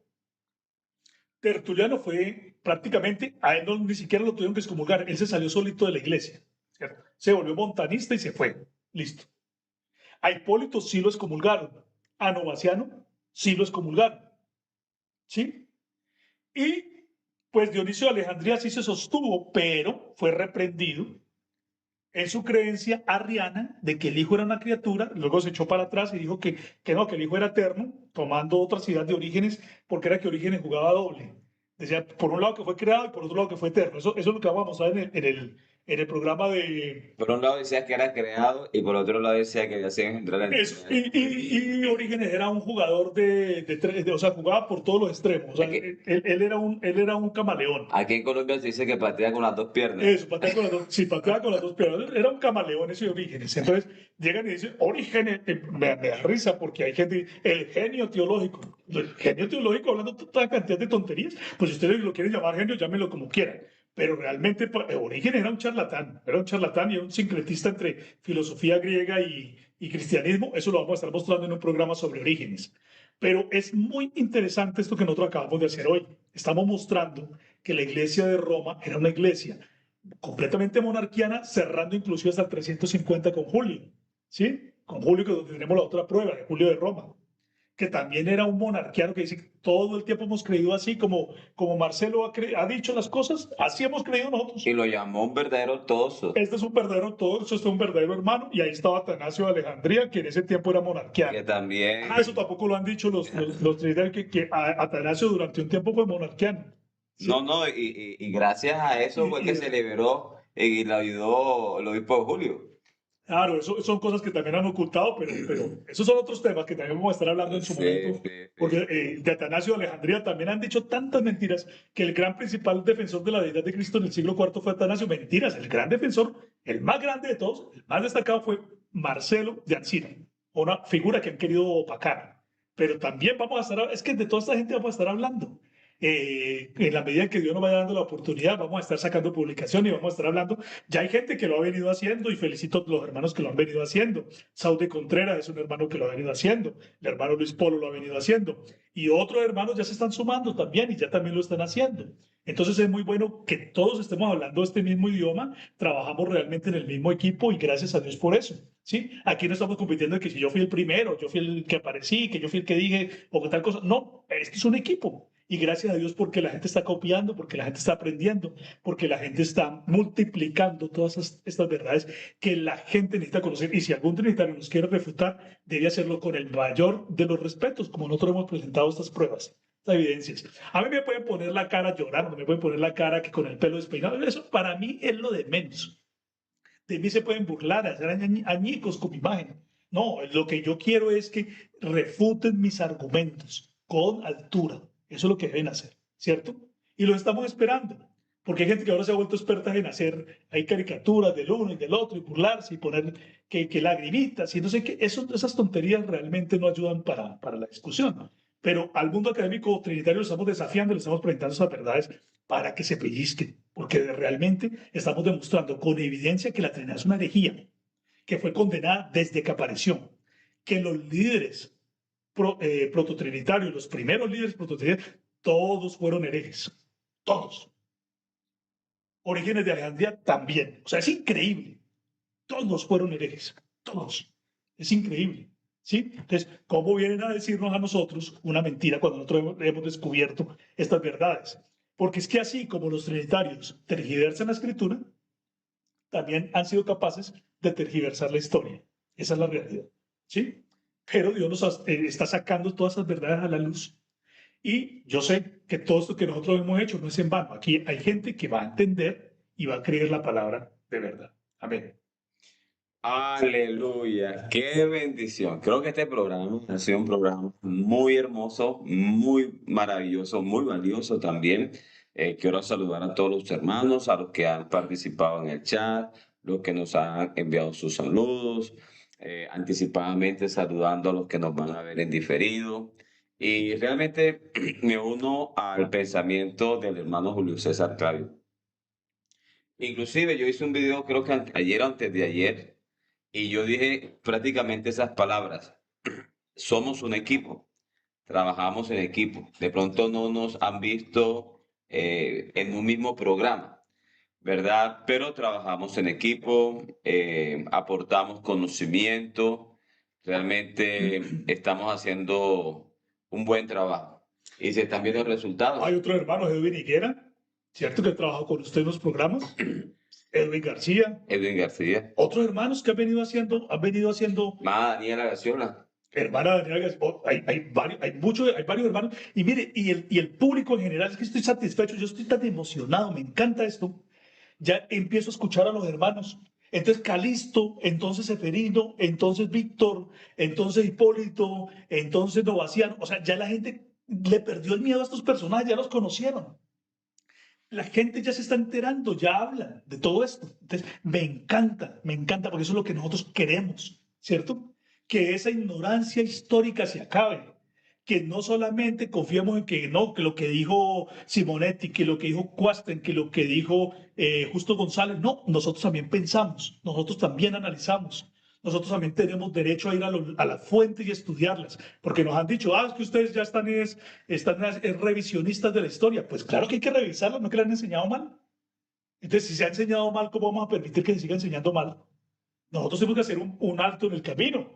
Yo tengo que darle, por ejemplo, un gran reconocimiento a grandes líderes como el hermano David Bernard, del cual hemos aprendido muchísimo, porque todos estos asuntos, digamos, de meternos en esta investigación histórica, él ha sido un gran motivador porque hemos encontrado también escritos de él que nos dieron la pauta. Ha sido uno de los Sí, primeros exacto. que El hermano, escribe. el hermano Jerry Hayes, el hermano Steven Ritchie, que han hecho algunas investigaciones que nos han dado una luz también a nosotros. David Norris. David Norris, eso. Y nosotros no queremos ser menores que ellos.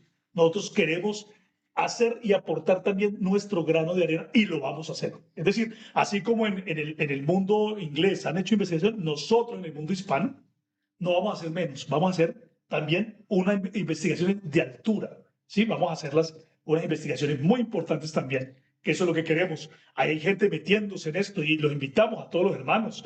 El hermano Mike Amaro, que ha hecho también, hace unos muy buenos comentarios, también quisiéramos ver publicaciones de él, videos, que también ha venido haciendo. Ya, yo lo he visto por ahí con la iglesia de él, la que existe en Bogotá, haciendo unos programas sobre Ignacio y enseñándole a los hermanos sobre la carta de Esmirna, de Ignacio a los herminenses, de Ignacio a la Odisea. Excelentes investigaciones. Todo eso es lo que nosotros queremos, ¿sí? Entonces es una grande bendición ver cada día más gente. Ojalá los jóvenes que nos escuchen digan, yo también quiero aprender de eso, pero que claro, hay que hacerlo de una manera muy responsable. Yo siempre digo eso.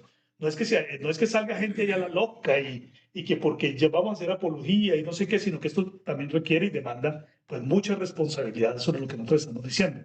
Pero gracias a Dios por lo que se ha logrado y por lo que se puede seguir logrando, porque yo sí creo que Dios desea que nosotros aportemos en este sentido. Yo estoy comprometido, como les dije, con una historia lo más completa posible del siglo IV, pero qué bueno que haya otro hermano que, oye, el hermano Clavijo está en el siglo IV, yo voy a investigar otros siglos. Yo voy a Claro. investigar sobre Casiodoro de Reina, que también era unicitario. Yo voy a investigar, el hermano Eugenio Domínguez. Hay que reconocer las investigaciones del hermano Eugenio Domínguez, Amén, amén. que también ha hecho grandes aportes a la investigación histórica. Es decir, mucha gente está trabajando en esto. Aquí no es una lucha que si el hermano Julio hace más que el hermano Luis. No, estamos en un mismo equipo, todos contribuyendo porque la gente tiene derecho a conocer la verdad que tanto se ha distorsionado. La iglesia tiene derecho a conocer esta verdad y yo les pido a los hermanos, oren por nosotros que necesitamos ese gran apoyo de parte de ustedes porque Dios está haciendo cosas grandes y de verdad yo creo que todo este interés que Dios ha puesto en nuestros corazones es porque Él desea hacer cosas grandes que ya de hecho las está haciendo. ya ha hecho la estación. Sí, Amén, amén, amén. Bueno, quiero reiterar ya para ir terminando, es que 100 años anteriores, ¿verdad? De pronto se hicieron algunas investigaciones, se hicieron bajo ciertas restricciones. No había todo ese material sí, que hoy se tiene, cierto. ¿verdad? No se tenía toda esa gama de información que hoy se tiene. Entonces, obviamente, el conocimiento de ahora es mucho más amplio, mucho más vasto.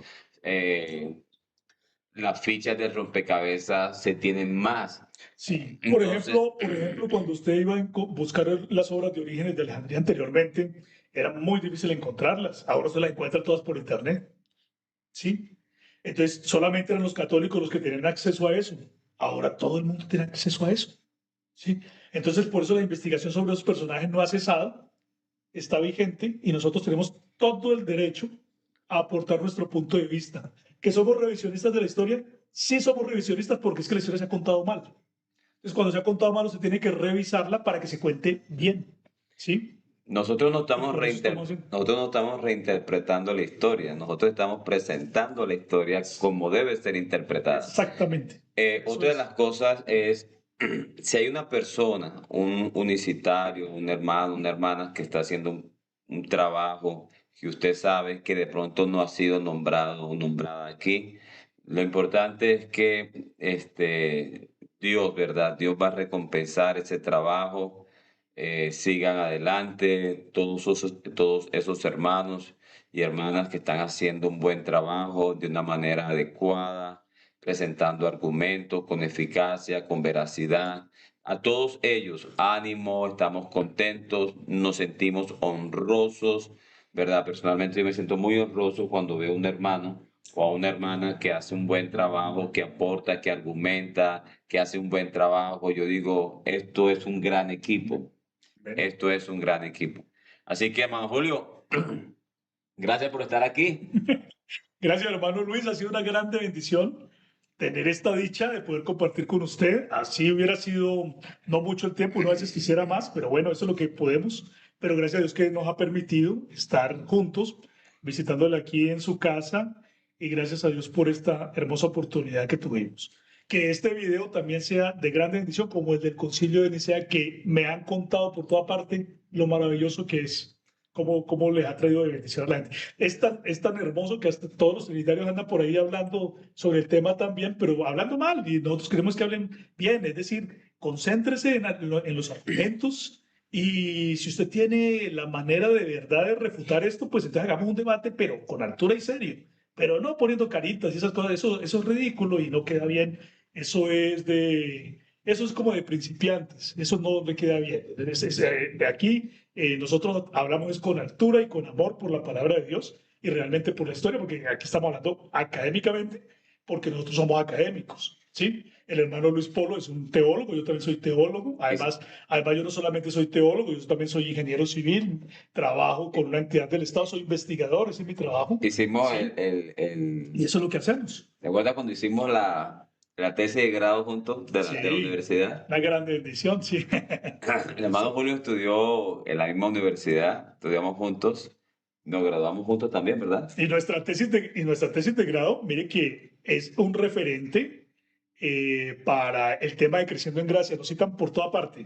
Ahí he visto todos los que están investigando sobre el tema de la secta Creciendo en Gracia nos citan a nosotros porque incluso en Wikipedia y en todas esas enciclopedias y artículos, ahí nos están citando todo el tiempo porque Nuestra tesis. nuestra tesis embarcó una Fue muy investigación buena la tesis. sobre esa secta creciendo Esa en tesis que Gracia. hicimos de la universidad fue Maravilloso, buenísima, maravilloso. Sí, gracias a Dios. bien trazadito. Sí, gracias a Dios. Bueno, listo, mis hermanos. Entonces, no siendo más, muchas gracias a cada uno de ustedes. Creo que este programa fue muy maravilloso. Creo que este es como el quinto programa que hago con el hermano Julio César, así bien cerquita aquí.